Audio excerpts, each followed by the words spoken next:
ਇਸ ਵੇਲੇ ਸੰਗਤ ਟੀਵੀ ਤੇ reboot Punjab through value based education ਦਾ ਅੱਜ ਦਾ ਇਹ ਐਪੀਸੋਡ ਦੇਖ ਰਹੇ ਸਾਰੇ ਹੀ ਦਰਸ਼ਕਾਂ ਨੂੰ ਮੇਰੇ ਵੱਲੋਂ ਪਿਆਰ ਸਤਿਕਾਰ ਤੇ ਅਦਬ ਸਹਿਤ ਸਤਿ ਸ਼੍ਰੀ ਅਕਾਲ। ਮੈਂ ਹਾਂ ਤੁਹਾਡਾ ਆਪਣਾ ਪੇਸ਼ਕਾਰ ਬੱਬਲ ਮਟੌਰ। ਦੋਸਤੋ, ਅਸੀਂ ਇਹ ਐਪੀਸੋਡ ਅੱਜ ਦੀ ਤਾਰੀਖ ਦੇ ਵਿੱਚ ਬਾਬਾ ਇਕਬਾਲ ਸਿੰਘ ਜੀ ਬੜੂ ਸਾਹਿਬ ਵਾਲਿਆਂ ਵੱਲੋਂ ਚਲਾਏ ਜਾ ਰਹੇ ਵਿਦਿਅਕ ਅਦਾਰਿਆਂ ਦੇ ਵਿੱਚ ਤੁਹਾਡਾ ਯੋਗਦਾਨ ਪਾਉਣ ਦੇ ਲਈ ਕਰਦੇ ਹਾਂ, ਤਾਂ ਜੋ ਸਾਡੇ ਸਮਾਜ ਦੇ ਵਿੱਚ ਕੋਈ ਵੀ ਬੱਚਾ ਵਿਦਿਆ ਤੋਂ ਵਾਂਝਾ ਨਾ ਰਹਿ ਸਕੇ। ਦੋਸਤੋ, ਸਭ ਤੋਂ ਪਹਿਲਾਂ ਤੁਰਦਾ ਬੰਦਾ ਉਂਗਲ ਫੜ ਕੇ ਦੂਜੇ ਦੀ, ਸਭ ਤੋਂ ਪਹਿਲਾਂ ਤੁਰਦਾ ਬੰਦਾ ਉਂਗਲ ਫੜ ਕੇ ਦੂਜੇ ਦੀ, ਫਿਰ ਉਹ ਹੌਲੀ ਹੌਲੀ ਸਿੱਖਦਾ ਪੈਰਾਂ ਉੱਤੇ ਤੁਰਨੇ ਨੂੰ। ਤੂੰ ਵੀ ਆਪਣੀ ਉਂਗਲ ਰੱਖੀ ਵਿਹਲੀ ਕਿਸੇ ਨੂੰ ਤੋਰਨ ਲਈ, ਤੂੰ ਵੀ ਆਪਣੀ ਉਂਗਲ ਰੱਖੀ ਵਿਹਲੀ ਕਿਸੇ ਨੂੰ ਤੋਰਨ ਲਈ, ਤੁਰਦੇ ਤੁਰਦੇ ਭੁੱਲ ਨਾ ਜਾਈ ਆਪਣੇ ਪਹਿਲੇ ਰੁੜਨੇ ਨੂੰ। ਬਣਨਾ ਹੈ ਤਾਂ ਖੰਭ ਬਣ ਜੀ, ਜੇ ਬਣਨਾ ਹੈ ਤਾਂ ਖੰਭ ਬਣ ਜੀ ਕਿਸੇ ਪੰਛੀ ਦੀ ਉਡਾਰੀ ਲਈ। ਬਣਨਾ ਹੈ ਤਾਂ ਖੰਭ ਬਣ ਜੀ ਕਿਸੇ ਪੰਛੀ ਦੀ ਉਡਾਰੀ ਲਈ, ਬੱਬਲ ਕਿਸੇ ਦੇ ਕੰਮ ਆ ਜੇ ਤੇ ਬੂਰ ਪਵੇ ਇਸ ਫੁਰਨੇ ਨੂੰ। ਦੋਸਤੋ, ਗੱਲ ਬਸ ਇੰਨੀ ਕਿ ਹੈ ਕਿ ਅਸੀਂ ਜੇ ਆਪਣੀਆਂ ਜ਼ਿੰਦਗੀਆਂ 'ਚ ਝਾਤ ਮਾਰੀਏ ਤਾਂ ਬਚਪਨ ਤੋਂ ਹੁਣ ਤੱਕ ਸਾਨੂੰ ਹਜ਼ਾਰਾਂ ਹੀ ਲੋਕਾਂ ਨੇ ਛੋਟੀ ਛੋਟੀ ਤੋਂ ਲੈ ਕੇ ਵੱਡੀ ਤੋਂ ਵੱਡੀ ਜੋ ਹੈਲਪ ਸਾਡੀ ਕੀਤੀ ਹੁੰਦੀ ਹੈ, ਅਸੀਂ ਵੀ ਤਤਪਰ ਰਹੀਏ ਕਿਸੇ ਵੀ ਲੋੜਵੰਦ ਇਨਸਾਨ ਦੇ ਕੰਮ ਆਉਣ ਦੇ। ਤੇ ਸੋ ਆਓ ਇੱਥੋਂ ਹੀ ਐਪੀਸੋਡ ਦੀ ਸ਼ੁਰੂਆਤ ਕਰਦੇ ਹਾਂ। ਤੇ ਸਭ ਤੋਂ ਪਹਿਲਾਂ ਸਵਾਗਤ ਕਰਨਾ ਚਾਹਾਂਗਾ ਸਾਡੇ ਅੱਜ ਦੇ ਪਹੁੰਚੇ ਹੋਏ ਮਹਿਮਾਨਾਂ ਦਾ, ਜੋ ਕਿ ਹਨ ਸਰਦਾਰ ਰਣਵੀਰ ਸਿੰਘ ਜੀ ਅਟਵਾਲ ਦੇ ਨਾਲ ਡਾਕਟਰ ਜਸਵੀਰ ਸਿੰਘ ਜੀ ਗਰੇਵਾਲ। ਬਹੁਤ ਬਹੁਤ ਸਵਾਗਤ ਹੈ ਜੀ ਤੁਹਾਡਾ ਅੱਜ ਦੇ ਸ਼ੋਅ ਦੇ ਵਿੱਚ। ਵਾਹਿਗੁਰੂ ਜੀ ਕਾ ਖਾਲਸਾ, ਵਾਹਿਗੁਰੂ ਜੀ ਕੀ ਫਤਿਹ। ਡਾਕਟਰ ਜਸਵੀਰ ਸਿੰਘ ਜੀ, ਤੁਹਾਡੇ ਕੋਲੋਂ ਗੱਲਬਾਤ ਦਾ ਸਿਲਸਿਲਾ ਸ਼ੁਰੂ ਕਰਨਾ ਚਾਹਾਂਗਾ।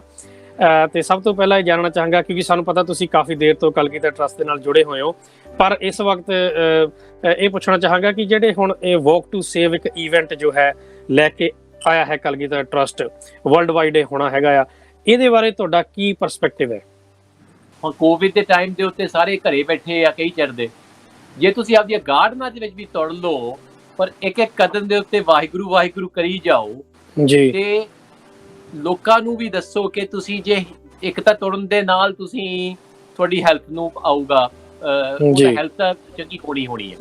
ਤੁਹਾਡਾ ਜੇ ਮਨ ਵਾਹਿਗੁਰੂ ਦੇ ਵਿੱਚ ਰਹੂਗਾ ਜਦੋਂ ਤੁਰਦੇ ਆ, ਤਾਂ ਫਿਰ ਤੁਹਾਡੀ ਜਿਹੜੀ ਸਪਿਰਿਚੁਅਲ ਹੈਲਥ ਆ ਉਹ ਵੀ ਚੰਗੀ ਹੋ ਜਾਊਗੀ ਜੀ। ਬਿਲਕੁਲ। ਤੇ ਸਭ ਤੋਂ ਇਹ ਆ ਕਿ ਜੇ ਤੁਸੀਂ ਤੁਰ ਕੇ ਕਿਸੇ ਦਾ ਭਲਾ ਵੀ ਕਰੋ ਜੀ, ਉਹਦੇ ਵਿੱਚ ਜੇ ਸਪਾਂਸਰਸ਼ਿਪ ਆਪਦੇ ਆਪ ਨੂੰ ਕਰੋ, ਭਾਵੇਂ ਗਾਰਡਨ ਦੇ ਵਿੱਚ ਹੀ ਤੁਰੋ ਜਾਂ ਆਪਦੀ ਲੋਕਲ ਪਾਰਕ ਦੇ ਵਿੱਚ ਹੀ ਤੁਰੋ, ਉਹ ਜਿਹੜਾ ਕੁਝ ਤੁਸੀਂ ਲੋਕਾਂ ਦੇ ਵਿੱਚ ਇਹ ਦੱਸ ਕੇ, ਚੰਗਾ ਕੰਮ ਦੱਸ ਕੇ, ਉਹ ਜਿਹੜੀ ਮਾਇਆ ਇਕੱਠੀ ਕਰੋਗੇ, ਉਹ ਮਾਇਆ ਕਿੱਥੇ ਜਾਊਗੀ? ਸੋ ਆਪਾਂ ਨੂੰ ਸੋਚਣਾ ਚਾਹੀਦਾ, ਜੇ ਉਹ ਆਪਾਂ ਜਿਹੜਾ ਕਲਗੀਧਰ ਟਰੱਸਟ ਕਰ ਰਿਹਾ ਹੈ ਪ੍ਰੋਜੈਕਟ, ਉਹ ਹੈਗਾ ਐਜੂਕੇਟ ਟੂ ਸੇਵ। ਸੋ ਉਹਦੇ ਵਿੱਚ ਇੱਕ ਤਾਂ ਤੁਸੀਂ ਉਹ ਮਾਇਆ ਜਾਊਗੀ, ਜਿਹੜੀਆਂ ਪੀੜ੍ਹੀਆਂ ਆ ਰਹੀਆਂ ਉਹਨਾਂ ਨੂੰ ਸਿੱਖੀ ਦੇ ਵਿੱਚ ਉਹ ਥੰਮ ਬਣ ਜੂਗੇ, ਤੇ ਦੂਜੀ ਗੱਲ ਹੈ ਕਿ ਉਹ ਸਿੱਖੀ ਦੇ ਵਿੱਚ ਸੇਵਾ ਵੀ ਕਰੂਗੇ, ਤਾਂ ਲੋਕ ਦਾ ਭਲਾ ਹੈ ਹੀ ਇਹਦੇ ਵਿੱਚ। ਦੈਟ ਇਜ਼ ਮੇਰਾ ਜਿਹੜਾ ਥੋੜਾ ਜਿਹਾ ਅੰਡਰਸਟੈਂਡਿੰਗ ਇਹ ਆ ਕਿ ਵਾਕ ਟੂ ਸੇਵ ਦੇ ਵਿੱਚ ਐਜੂਕੇਟ ਟੂ ਸੇਵ ਦੇ ਨਾਲ ਜੋੜ ਆ, ਤੇ ਕਲਗੀਧਰ ਟਰੱਸਟ ਦੀ ਜਿਹੜੀ ਮਿਸ਼ਨ ਹਮੇਸ਼ਾ ਹੀ ਰਹੀ ਆ, ਬਾਬਾ ਅਤਰ ਜੀ ਦੇ ਟਾਈਮ ਦੇ ਵਿੱਚੋਂ ਹੀ ਬਾਬਾ ਤੇਜਾ ਜੀ, ਜਿਨ੍ਹਾਂ ਨੇ ਜਗਤ ਦੀ ਪੂਰੀ ਵਿਦਿਆ ਜਿਹੜੀ ਸਭ ਤੋਂ ਉੱਚੀ ਕੇ ਜਾ ਕੇ ਉਹਨਾਂ ਨੇ ਸੇਵਾ ਦੇ ਵਿੱਚ ਆਪਦਾ ਜੀਵਨ ਲਗਾ ਦਿੱਤਾ। ਸੋ that is my kind of ਜਿਹੜਾ educate to save is such a wonderful project ਜੀ। ਬਿਲਕੁਲ ਜੀ ਡਾਕਟਰ ਸਾਹਿਬ, ਬੜੀ ਖੂਬਸੂਰਤੀ ਦੇ ਨਾਲ ਤੁਸੀਂ ਇਹਨੂੰ ਬਿਆਨ ਕੀਤਾ। ਤੇ ਤੁਸੀਂ ਗੱਲ ਕੀਤੀ ਹੈ ਕਿ ਜਿਸ ਤਰ੍ਹਾਂ ਕਿ ਬੱਚਿਆਂ ਦੀ ਸਪਾਂਸਰਸ਼ਿਪ ਹੋਏਗੀ ਤਾਂ ਉਹ ਵੀ ਬੱਚੇ ਅੱਗੇ ਸੇਵਾ ਕਰਨਗੇ, ਤੇ ਤੁਸੀਂ ਐਗਜ਼ਾਮਪਲ ਦਿੱਤੀ ਹੈ ਸੰਤ ਬਾਬਾ ਤੇਜਾ ਸਿੰਘ ਜੀ ਦੀ। ਮੈਂ ਇਸੇ ਗੱਲ ਤੇ ਆਉਣਾ ਚਾਹੁੰਦਾ ਕਿ ਤੁਸੀਂ ਕਿਸ ਤਰ੍ਹਾਂ ਸੇਵਾ ਦੇ ਨਾਲ ਜੁੜੇ, ਤੁਹਾਡੀ ਕਿਸ ਤਰ੍ਹਾਂ ਜਰਨੀ ਦੀ ਸ਼ੁਰੂਆਤ ਹੋਈ, ਜੇ ਕਲਗੀਧਰ ਟਰੱਸਟ ਨਾਲ ਜੁੜਨ ਦੀ ਗੱਲ ਕਰੀਏ, ਜਾਂ ਵੈਸੇ ਇੱਕ ਸੇਵਾ ਦੀ ਭਾਵਨਾ ਕਿੱਥੋਂ ਆਈ, ਕਿੱਦਾਂ ਤੁਸੀਂ ਇੱਧਰ ਜੁੜੇ? ਪ੍ਰੋਫੈਸ਼ਨ ਤੁਹਾਡਾ ਐਜ਼ ਤੁਸੀਂ ਡਾਕਟਰੀ ਦੇ ਵਿੱਚ ਹੈਗੇ ਹੋ, ਤਾਂ ਇਹ ਜਰਨੀ ਬਾਰੇ ਥੋੜੀ ਜਿਹੀ ਰੋਸ਼ਨੀ ਪਾਓ। ਹਾਂਜੀ, ਸੋ ਪਹਿਲਾਂ ਤਾਂ ਆਪਾਂ ਇਹੀ ਕਹਿਣਾ ਕਿ ਨਾ ਡਾਕਟਰ ਅਸੀਂ ਮੇਰੇ ਜੈਸਾ ਜਿਹੜਾ ਬੰਦਾ ਸੀ ਨਾ, ਉਹ ਡਾਕਟਰ ਬਣਿਆ ਹੀ ਵਾਹਿਗੁਰੂ ਦੀ ਮਿਹਰ ਦੇ ਨਾਲ। ਸੋ ਸਾਡਾ ਜਨਮ ਸੀਗਾ, ਸਾਡੇ ਤੋਂ ਕੋਈ ਵੀ ਪਹਿਲਾਂ, ਜਦੋਂ ਸਾਡੇ ਦਾਦਾ ਤੇ ਨਾਨਾ ਉਹ ਦੋਨੇ ਪੰਜਾਬ ਤੋਂ ਆਏ ਸੀਗੇ 1960s ਦੇ ਵਿੱਚ। ਅੱਛਾ ਜੀ। ਉੱਥੋਂ ਲੈ ਕੇ ਜਿਹੜੇ ਸਾਡੇ ਪੇਰੈਂਟਸ ਸੀਗੇ, ਉਹਨਾਂ ਕੋਲੇ ਕਿਸੇ ਕੋਲੇ ਵੀ ਐਜੂਕੇਸ਼ਨ ਸੀਗੀ, ਉਹ ਸੀਗੇ ਖੇਤੀ ਦੇ ਪਰਿਵਾਰਾਂ ਵਿੱਚੋਂ ਆਏ ਸੀਗੇ, ਤੇ ਆਰਮੀ ਦੇ ਪਰਿਵਾਰਾਂ ਵਿੱਚੋਂ ਆਏ ਸੀਗੇ। ਜਿਵੇਂ ਬਾਬਾ ਅਤਰ ਜੀ ਵੀ ਨਾ, ਜਿਵੇਂ ਆਰਮੀ ਦੇ ਪਰਿਵਾਰਾਂ ਵਿੱਚੋਂ ਸੀ ਨਾ, ਉਹਨਾਂ ਦੀ ਆਰਮੀ ਦੇ ਵਿੱਚ ਸੇਵਾ ਸੀ, ਹੈ ਨਾ ਜੀ। ਬਿਲਕੁਲ। ਅਸੀਂ ਪਹਿਲੀ ਜਨਰੇਸ਼ਨ ਜਿਨ੍ਹਾਂ ਨੇ ਇੱਥੇ ਆ ਕੇ ਮਾਲਿਕ ਦੀ ਕਿਰਪਾ ਦੇ ਨਾਲ ਕੋਈ ਐਜੂਕੇਸ਼ਨ ਮਿਲੀ, ਪਰ ਉਹ ਐਜੂਕੇਸ਼ਨ ਦੇ ਵਿੱਚ ਸਫਲਤਾ ਤਾਂ ਹੀ ਮਿਲੀ ਸੀ ਕਿਉਂਕਿ ਸਾਡੀ ਨਾਨੀ ਕਹਿੰਦੀ ਹੁੰਦੀ ਸੀ ਕਹਿੰਦੇ ਪਾਠ ਕਰਦੇ, ਉਹ ਕਹਿੰਦੇ ਜੇ ਇਹ ਪਾਠ ਕਰਨ ਦੇ ਨਾਲ ਕੀ ਮਿਲਦਾ ਆ, ਤੂੰ ਨਿੱਕਾ ਜਿਹਾ ਜਸਵੀਰ ਸਿੰਘ ਉਹਨੇ ਪੁੱਛਿਆ ਸੀ, ਉਹ ਕਹਿੰਦੀ ਕਿ ਜਿਹੜਾ ਕੁਝ ਤੂੰ ਮੰਗੇਗਾ ਤੈਨੂੰ ਮਿਲ ਜਾਊਗਾ। ਸੋ ਮੈਨੂੰ ਉਦੋਂ ਇਹ ਆਦਤ ਪੈ ਗਈ ਕਿ ਮੈਂ ਕਿਹਾ ਲੋਕ ਇਹ ਤਾਂ ਫਿਰ ਕੰਮ ਕਰਨਾ ਹੀ ਚਾਹੀਦਾ। ਉਦੋਂ ਫਿਰ ਮੈਂ ਜਦੋਂ ਪੜ੍ਹਦਾ ਸੀਗਾ ਉਦੋਂ ਥੋੜਾ ਜਿਹਾ ਅਸੀਂ ਮੂਲ ਮੰਤਰ ਦਾ ਪਾਠ ਕਰਨ ਲੱਗ ਗਏ ਸੀ, ਤੇ ਡੈਡੀ ਨੇ ਕਿਹਾ ਸੀ ਜੇ ਤੂੰ ਸਕੂਲੇ ਕੁੱਟ ਨਹੀਂ ਖਾਣੀ ਜਾ ਕੇ। ਉਦੋਂ ਸਾਡੇ ਨਾ ਇੰਗਲੈਂਡ ਦੇ ਵਿੱਚ ਨੈਸ਼ਨਲ ਫਰੰਟ ਬਹੁਤ ਸੀਗਾ, ਬਹੁਤ ਲੜਾਈਆਂ ਹੁੰਦੀਆਂ ਸੀਗੀਆਂ, ਗੋਰਿਆਂ ਦਾ ਬਹੁਤ ਸਾਰੇ ਹੀ ਜਿਹੜੇ ਜਿਵੇਂ ਕਹਿੰਦੇ ਹੁੰਦੇ ਨਾ ਆਪਣੀ ਕਮਿਊਨਿਟੀ ਜਿਹੜੀ ਏਸ਼ੀਅਨ ਤੇ ਕਾਲਿਆਂ ਦੀ, ਇਹਨਾਂ ਦੇ ਵਿਰੋਧੀ ਸੀਗੇ। ਉਦੋਂ ਮੇਰਾ ਡੈਡੀ ਕਹਿੰਦੇ ਜੇ ਤੂੰ ਉਸ ਮੂਲ ਮੰਤਰ ਦਾ ਪਾਠ ਕਰਕੇ ਜਾਇਆ ਕਰੇਗਾ 10, ਤੇਰੇ ਆਲੇ ਦੁਆਲੇ ਨਾ ਇੱਕ ਕੇਜ ਬਣ ਜਾਊਗਾ ਜਿਹਨੂੰ ਕੋਈ ਵੀ ਅੰਦਰ ਨਹੀਂ ਆ ਸਕਦਾ, ਤੂੰ ਸਫਲਤਾ ਹੀ ਹੈ ਤੇਰੀ। ਮੈਂ ਕਿਹਾ ਇਹ ਵੀ ਬਹੁਤ ਵਧੀਆ ਕੰਮ ਆ। ਇਹ ਬਸ ਸਮਝ ਲਓ ਦੋ ਕੰਮ ਲੈ ਕੇ ਸਾਡੇ ਜੈਸਾ ਜਿਹੜਾ ਨਕਲਮਾਨ ਵਾਲਾ ਮੁੰਡਾ ਸੀਗਾ ਉਹ ਡਾਕਟਰ ਬਣ ਗਿਆ, ਤੇ ਉਦੋਂ ਗਾਹਾਂ ਜਾ ਕੇ ਸੇਵਾ ਦੇ ਵਿੱਚ ਤਾਂ ਪਏ ਕਿਉਂਕਿ ਸਿੱਖੀ ਦੇ ਵਿੱਚ ਸਾਨੂੰ ਦੱਸਿਆ ਗਿਆ ਸੀ ਕਿ ਲੋਕ ਨਿਸ਼ਕਾਮਤਾ ਜਦੋਂ ਨਿਰਇੱਛਿਤ ਹੋ ਕੇ ਤੁਸੀਂ ਕੋਈ ਸੇਵਾ ਕਰਦੇ ਆ, ਆਪਾਂ ਸਾਰੀਆਂ ਆਪਦੀਆਂ ਲੋੜਾਂ ਵਾਸਤੇ ਕੰਮ ਕਰਦੇ ਆ, ਆਪਾਂ ਆਪਦੀਆਂ ਲੋੜਾਂ ਵਾਸਤੇ ਆਪਦੀ ਫੈਮਿਲੀ ਨੂੰ ਪਾਲਦੇ ਆ, ਪਰ ਕਲਗੀਧਰ ਟਰਸਟ ਦੇ ਵਿੱਚੋਂ ਇਹ ਮਿਲਿਆ ਦੇਖਣ ਦੇ ਵਿੱਚ ਜਿਹੜਾ ਇੱਕ ਤਾਂ ਹੈ ਕਿ ਨਾ ਤੁਸੀਂ ਐਸੇ ਫਰਿਸ਼ਤੇ ਬਣਾਓ ਜਿਹੜੇ ਪੂਰੇ ਜਗਤ ਨੂੰ ਤਾਰ ਸਕਦੇ ਆ ਜੀ। ਜਿਵੇਂ ਗੁਰੂ ਨਾਨਕ ਦੇਵ ਜੀ ਨੇ ਕਿੰਨੇ ਹਜ਼ਾਰ ਉਹਨਾਂ ਨੇ ਆਪਦੀ ਫੈਮਿਲੀ ਦਾ ਨਹੀਂ ਸਿਰਫ ਪਰਿਵਾਰ ਦਾ ਨਹੀਂ ਖਿਆਲ ਰੱਖਿਆ, ਪੂਰੇ ਜਗਤ ਦਾ ਖਿਆਲ ਰੱਖਿਆ। ਸੋ ਵਾਟ ਅ ਵੰਡਰਫੁਲ ਚੀਜ਼। ਜੇ ਤੁਸੀਂ ਕਲਗੀਧਰ ਟਰਸਟ ਦੇ ਨਾਲ ਆਪਾਂ ਜੁੜੇ ਆ ਨਾ, ਉਹਨਾਂ ਤੋਂ ਆਪਾਂ ਨੂੰ ਐਗਜ਼ਾਮਪਲ ਮਿਲਦਾ ਕਿ ਐਸੇ ਫਰਿਸ਼ਤੇ ਤਿਆਰ ਕਰੋ ਐਜੂਕੇਟ ਟੂ ਸੇਵ ਦੇ ਨਾਲ ਜਿਹੜੇ ਪੂਰੇ ਜਗਤ ਦਾ ਖਿਆਲ ਰੱਖਣ ਜੀ। ਇਹ ਸਮਰੀ ਹੈ ਜੀ। ਬਿਲਕੁਲ ਜੀ, ਬੜੇ ਵਧੀਆ ਤਰੀਕੇ ਨਾਲ ਤੁਸੀਂ ਦੱਸਿਆ, ਤੇ ਤੁਸੀਂ ਆਈ ਥਿੰਕ ਇੱਕ ਸਿੱਖਿਆ ਵੀ ਦੇ ਦਿੱਤੀ ਹੈ ਕਿ ਪੇਰੈਂਟਸ ਨੂੰ ਵੀ ਕਿ ਤੁਸੀਂ ਬਚਪਨ ਤੋਂ ਹੀ ਬਹਾਨੇ ਦੇ ਨਾਲ ਹਨਾ ਜੀ ਉਹਨਾਂ ਦੇ ਮੈਂਟਲ ਲੈਵਲ ਤੇ ਜਾ ਕੇ, ਕਿਉਂਕਿ ਉਹਨਾਂ ਨੂੰ ਕੀ ਪ੍ਰੋਬਲਮ ਹੁੰਦੀ ਹੈ ਕਿ ਸਕੂਲ 'ਚ ਕੁੱਟ ਪੈਣੀ ਹੈ ਜਾਂ ਮੇਰੇ ਵਧੀਆ ਮਾਰਕਸ ਆ ਜਾਣ, ਜਾਂ ਉਹਨਾਂ ਦੇ ਡਰ ਕੀ ਹੈ ਕਿ ਮੈਂ ਫੇਲ ਨਾ ਹੋਵਾਂ, ਮੇਰੇ ਮਾਰਕਸ ਚੰਗੇ ਆ ਜਾਣ। ਸੋ ਉਹਨਾਂ ਨੂੰ ਹੀ ਕਹਿ ਲਓ ਬੇਸ ਬਣਾ ਕੇ ਤੇ ਉਹਨਾਂ ਨੇ ਇਹ ਵੈਲਿਊਜ਼ ਤੁਹਾਡੇ ਅੰਦਰ ਇਨਕਲਕੇਟ ਕਰਤੀਆਂ, ਤੇ ਤੁਸੀਂ ਵਿਸ਼ਵਾਸ ਕਰਕੇ ਚਲੋ ਪਰਮਾਤਮਾ ਦੀ ਕਿਰਪਾ ਨਾਲ ਜੀ ਇੱਥੇ ਤੱਕ ਪਹੁੰਚੇ ਹੋ ਜੀ। ਬਿਲਕੁਲ ਜੀ, ਤੁਸੀਂ ਰੋਲ ਮਾਡਲਸ ਦੀ ਗੱਲ ਕੀਤੀ ਆ ਕਿ ਰੋਲ ਮਾਡਲ ਜਿਹੜੇ ਤਿਆਰ ਕਰਨੇ ਉਹ ਵੀ ਬਹੁਤ ਜ਼ਰੂਰੀ ਹੈ। ਆਪਣੇ ਆਪ ਨੂੰ ਰੋਲ ਮਾਡਲ ਬਣਾਉਣਾ ਵੀ ਬੜੀ ਵੱਡੀ ਗੱਲ ਹੈ, ਪਰ ਜੇ ਅੱਗੇ ਪਨੀਰੀ ਤਿਆਰ ਕਰਨੀ ਹੈ, ਇੱਕ ਕੋਚ ਹੁੰਦਾ ਉਹ ਵੱਡੇ ਵੱਡੇ ਪਲੇਅਰ ਤਿਆਰ ਕਰਦਾ, ਉਹ ਵੀ ਬੜੀ ਵੱਡੀ ਗੱਲ ਹੈ ਜੀ। ਅਟਵਾਲ ਜੀ ਮੈਂ ਤੁਹਾਡੇ ਵੱਲ ਆਉਣਾ ਚਾਹਾਂਗਾ ਜੀ। ਮੈਂ ਇਹੀ ਕਹਿਣਾ ਚਾਹੁੰਦਾ ਸੀਗਾ ਜੀ ਡਾਕਟਰ ਸਾਹਿਬ, ਭਾਜੀ ਮੈਂ ਕਹਿਣਾ ਚਾਹੁੰਦਾ ਸੀ ਕਿ ਨਾ ਬਾਬਾ ਤੇਜਾ ਸਿੰਘ ਦੇ ਜੇ ਤੁਸੀਂ ਲੈ ਲਓ ਤੇ ਉਹਨਾਂ ਤੋਂ ਪਹਿਲਾਂ ਬਾਬਾ ਅਤਰ ਸਿੰਘ ਜੀ ਨੂੰ ਲੈ ਲਓ ਜੀ। ਬਾਬਾ ਅਤਰ ਸਿੰਘ ਜੀ ਕੋਲੇ ਕੋਈ ਫਾਰਮਲ ਐਜੂਕੇਸ਼ਨ ਨਹੀਂ ਸੀਗੀ, ਪਰ ਉਹਨਾਂ ਨੇ ਐਸੇ ਇੰਸਪੀਰੇਸ਼ਨ ਦਿੱਤੀ ਬਾਬਾ ਤੇਜਾ ਜੀ ਨੂੰ that they became one of the most educated people in the entire world। ਮੈਂ ਇਹ ਕਹਿੰਦਾ ਇੰਡੀਆ ਅੱਛਾ ਪੂਰੀ ਦੁਨੀਆ ਦੇ ਵਿੱਚ ਕੋਈ ਹੋਊਗਾ ਜਿਹਨੇ ਕੈਂਬਰਿਜ, ਆਕਸਫੋਰਡ, ਹਾਰਵਰਡ ਦੇ ਵਿੱਚ ਜਾ ਕੇ ਤੇ ਇੰਡੀਆ ਦੇ ਵਿੱਚ ਵੀ ਬਹੁਤ ਹੀ ਉੱਚੀ ਪਦਵੀ ਤੇ ਉਹਨਾਂ ਨੇ ਐਜੂਕੇਸ਼ਨ ਪਾਈ ਜੀ। ਤੋਂ ਸਾਡੇ ਜੈਸੇ ਜਿਹੜੇ ਥੋੜੀ ਜਿਹੀ ਐਜੂਕੇਸ਼ਨ ਲੈ ਕੇ ਅਸੀਂ ਬਣ ਗਏ ਆ ਕੁਝ ਵੀ ਜੀ, ਆਪਾਂ ਜੇ ਉਹਨਾਂ ਨੂੰ ਰੋਲ ਮਾਡਲ ਲਈਏ ਨਾ, ਉਹਨਾਂ ਦੀ ਬ੍ਰੇਨ ਦਾ ਦੇਖੋ ਤੁਸੀਂ, ਉਹਨਾਂ ਦੀ ਸੇਵਾ ਕਰਨ ਦੀ ਭਾਵਨੀ, ਉਹ ਟਾਈਮ ਦੇ ਵਿੱਚ ਜਿੱਥੇ ਕੋਈ ਇੰਡੀਅਨ ਨੂੰ ਜਾਂ ਕੋਈ ਕਾਲੇ ਨੂੰ ਦੇਖਣਾ ਨਹੀਂ ਚਾਹੁੰਦਾ ਸੀ ਕੋਈ ਜੀ। ਬਿਲਕੁਲ ਤੁਸੀਂ ਇਹ ਦੇਖੋ। ਸੋ ਉਹਨਾਂ ਦੀਆਂ ਕੁਰਬਾਨੀਆਂ ਦੇ ਵਿੱਚੋਂ ਸਾਨੂੰ ਆਹ ਮਿਲਦਾ ਹੈ example. They are the perfect examples I think for educated community and naan educated community. ਬਿਲਕੁਲ ਜੀ, ਬਿਲਕੁਲ ਜੀ ਡਾਕਟਰ ਸਾਹਿਬ, ਸਹੀ ਗੱਲ ਜੀ। ਉਹ ਹਮੇਸ਼ਾ ਹੀ ਸਾਡੇ ਲਈ ਇੱਕ ਕਹਿ ਲਓ ਇੰਸਪੀਰੇਸ਼ਨ ਰਹਿਣਗੇ ਜੀ। ਅਟਵਾਲ ਜੀ ਮੈਂ ਤੁਹਾਡੇ ਵੱਲ ਆਉਣਾ ਚਾਹਾਂਗਾ ਜੀ ਕਿ ਪਿਛਲੇ ਐਪੀਸੋਡ 'ਚ ਅਸੀਂ ਗੱਲ ਕਰ ਰਹੇ ਸੀ ਵਾਕ ਟੂ ਸੇਵ ਦੀ, ਤੁਸੀਂ ਕਾਫੀ ਇਨਫੋਰਮੇਸ਼ਨ ਸਾਡੇ ਦਰਸ਼ਕਾਂ ਨੂੰ ਦਿੱਤੀ, ਤੇ ਜੇ ਮੈਂ ਪੁੱਛਾਂ ਜੀ ਕਿ ਹੁਣ ਜੋ ਤੁਹਾਡੀਆਂ ਪ੍ਰਿਪਰੇਸ਼ਨਸ ਨੇ, ਤਿਆਰੀਆਂ ਨੇ ਇਸ ਇਵੈਂਟ ਨੂੰ ਲੈ ਕੇ, ਉਹ ਕਿੱਥੇ ਅਸੀਂ ਮੰਨੀਏ ਕਿ ਪਹੁੰਚੀਆਂ? ਕਿਉਂਕਿ ਇਹ ਜਿਸ ਤਰ੍ਹਾਂ ਤੁਸੀਂ ਹੁਣ ਗਲੋਬਲ ਇਵੈਂਟ ਕਰਨਾ ਹੈਗਾ ਆ, ਤਾਂ ਗਲੋਬਲ ਇਵੈਂਟ ਕਰਨ ਦੇ ਲਈ ਮਿਹਨਤ ਵੀ ਬਹੁਤ ਮੰਗੇਗਾ, ਪ੍ਰਿਪਰੇਸ਼ਨ ਵੀ ਬਹੁਤ ਮੰਗੇਗਾ, ਕਿੱਥੇ ਖੜੀ ਗੱਲ ਮੰਨੀਏ ਜੀ? ਨੋਬਲ ਸਾਹਿਬ, ਪਹਿਲਾਂ ਤੇ ਡਾਕਟਰ ਸਾਹਿਬ ਨੂੰ ਅਸੀਂ ਵੈਲਕਮ ਕਰਦੇ ਹਾਂ ਇਸ ਪ੍ਰੋਗਰਾਮ ਦੇ ਵਿੱਚ। ਬਿਲਕੁਲ, ਸਾਡੀ ਟੀਮ ਅਸੀਂ ਮੋਸਟਲੀ ਆਪਾਂ ਦੋਨੋਂ ਹੀ ਪ੍ਰੋਗਰਾਮ ਕਰਦੇ ਰਹੇ ਹਾਂ ਕਾਫੀ ਟਾਈਮ ਤੋਂ ਜੀ। ਤੇ ਪਿਛਲੇ ਐਪੀਸੋਡ 'ਚ ਆਪਣੇ ਭੈਣ ਜੀ ਸੰਪਤ ਕੌਰ ਜੀ ਆਏ ਨੇ, ਤੇ ਇਸ ਵਾਰ ਡਾਕਟਰ ਸਾਹਿਬ ਆਏ ਨੇ ਜੀ। ਤੋ ਇਸ ਪ੍ਰੋਗਰਾਮ ਜਿਹੜਾ ਵਾਕ ਟੂ ਸੇਵ ਦਾ ਆਈਡੀਆ ਹੀ ਇਹੋ ਹੈ ਕਿ ਸਾਡੇ ਹਰ ਇੱਕ ਲੈਵਲ ਦੇ ਉੱਤੇ ਸਾਡੇ ਨਾਲ ਜ਼ਿਆਦਾ ਪਾਰਟੀਸੀਪੇਸ਼ਨ ਹੋਵੇ ਤੇ ਜ਼ਿਆਦਾ ਸੰਗਤ ਨਾਲ ਜੁੜੇ। ਸੋ ਮੈਂ ਥੋੜ੍ਹਾ ਜਿਹਾ ਬੈਕਗਰਾਊਂਡ ਦੱਸਦਾ ਜਾਵਾਂ, ਜਿਸ ਤਰ੍ਹਾਂ ਡਾਕਟਰ ਸਾਹਿਬ ਨੇ ਵੀ ਆਪਣੀ ਕਹਾਣੀ ਦੱਸੀ ਹੈ। ਮੈਂ ਜਿਸ ਤਰ੍ਹਾਂ ਦੱਸਦਾ ਰਿਹਾ ਪ੍ਰੋਗਰਾਮਾਂ 'ਚ ਕਿ ਮੈਂ 13 ਸਾਲ ਬਚਪਨ ਪੰਜਾਬ ਦੇ ਵਿੱਚ ਇੱਕ ਛੋਟੇ ਪਿੰਡ ਦੇ ਵਿੱਚ ਛੋਟੇ ਜਿਹੇ ਸਕੂਲ ਦੇ ਵਿੱਚ ਜੋ ਉੱਥੇ ਦਾ ਐਜੂਕੇਸ਼ਨ ਸਿਸਟਮ ਦੇਖਿਆ, ਉੱਥੇ ਕਿ ਆਪਣੀ ਸਿੱਖ ਵੈਲਿਊਜ਼ ਦਾ ਕੀ ਫਾਰਮਲ ਐਜੂਕੇਸ਼ਨ ਹੈ ਪੰਜਾਬ ਦੇ ਵਿੱਚ। ਮੈਂ ਆਪਣੇ ਟਾਈਮ ਦੀ ਗੱਲ ਕਰ ਰਿਹਾ, 61 ਦਾ ਮੇਰਾ ਬਰਥ ਹੈ, 74 13 ਸਾਲ ਦਾ ਪੰਜਾਬ 'ਚ ਰਿਹਾ। ਉਹ ਬੜੀ ਹੀ ਤਰਸਯੋਗ ਹਾਲਾਤ ਹਨ ਕਿ ਜੇ ਮੈਂ ਆਪਣੇ ਬਚਪਨ ਦਾ ਦੇਖਦਾ ਕਿ ਕਿਸੇ ਨੇ ਸਾਨੂੰ ਸਿੱਖੀ ਬਾਰੇ ਦੱਸਿਆ, there was no formal education about Sikh values। ਜੇ ਸਾਨੂੰ ਕੁਝ ਮਿਲਿਆ, ਜਿਸ ਤਰ੍ਹਾਂ ਡਾਕਟਰ ਸਾਹਿਬ ਦੱਸਦੇ ਨੇ, ਸਾਨੂੰ ਸਿਰਫ ਪੇਰੈਂਟਸ ਦੇ ਇੱਕ ਇਨਫੋਰਮਲ ਤਰੀਕੇ ਨਾਲ ਜੋ ਪੇਰੈਂਟਸ ਨੇ ਦੱਸ ਦਿੱਤਾ ਜੀ, ਉਹਦੇ ਤੇ ਅਸੀਂ ਅਮਲ ਕਰਕੇ ਅੱਗੇ ਤੁਰ ਪਏ ਤੇ ਵਾਹਿਗੁਰੂ ਦੀ ਕਿਰਪਾ ਹੋ ਗਈ, ਅਸੀਂ ਜਿੱਥੇ ਹਾਂ ਉੱਥੇ ਜੀ। ਸੋ ਇਹ ਜਿਹੜਾ ਸਿੱਖ ਵੈਲਿਊਜ਼ ਨੇ,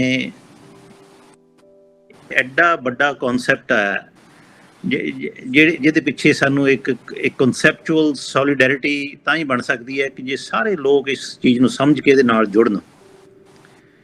ਇਹ ਇੱਕ ਕਨਸੈਪਟ ਹੈ, ਕਨਸੈਪਟ ਇੱਕ ਕੋਈ ਇਜ਼ ਨਾਟ ਮੀਅਰ ਕੋਇਨਸੀਡੈਂਸ ਕਿ 10 ਗੁਰੂ ਹੋ ਗਏ ਤੇ ਅੰਮ੍ਰਿਤ ਛਕਾ ਦਿੱਤਾ ਤੇ ਗੁਰੂ ਗ੍ਰੰਥ ਸਾਹਿਬ ਸਾਨੂੰ ਦੇ ਗਏ। It's not coincidence, it is a preplanned the will of God himself came to this earth in the form of Nanak 1, Nanak 2, Nanak up to Nanak 10, and then eternal living Guru Granth Sahib Ji, a full packet of values, a package which will never expire, a package which is eternal, an ultimate truth.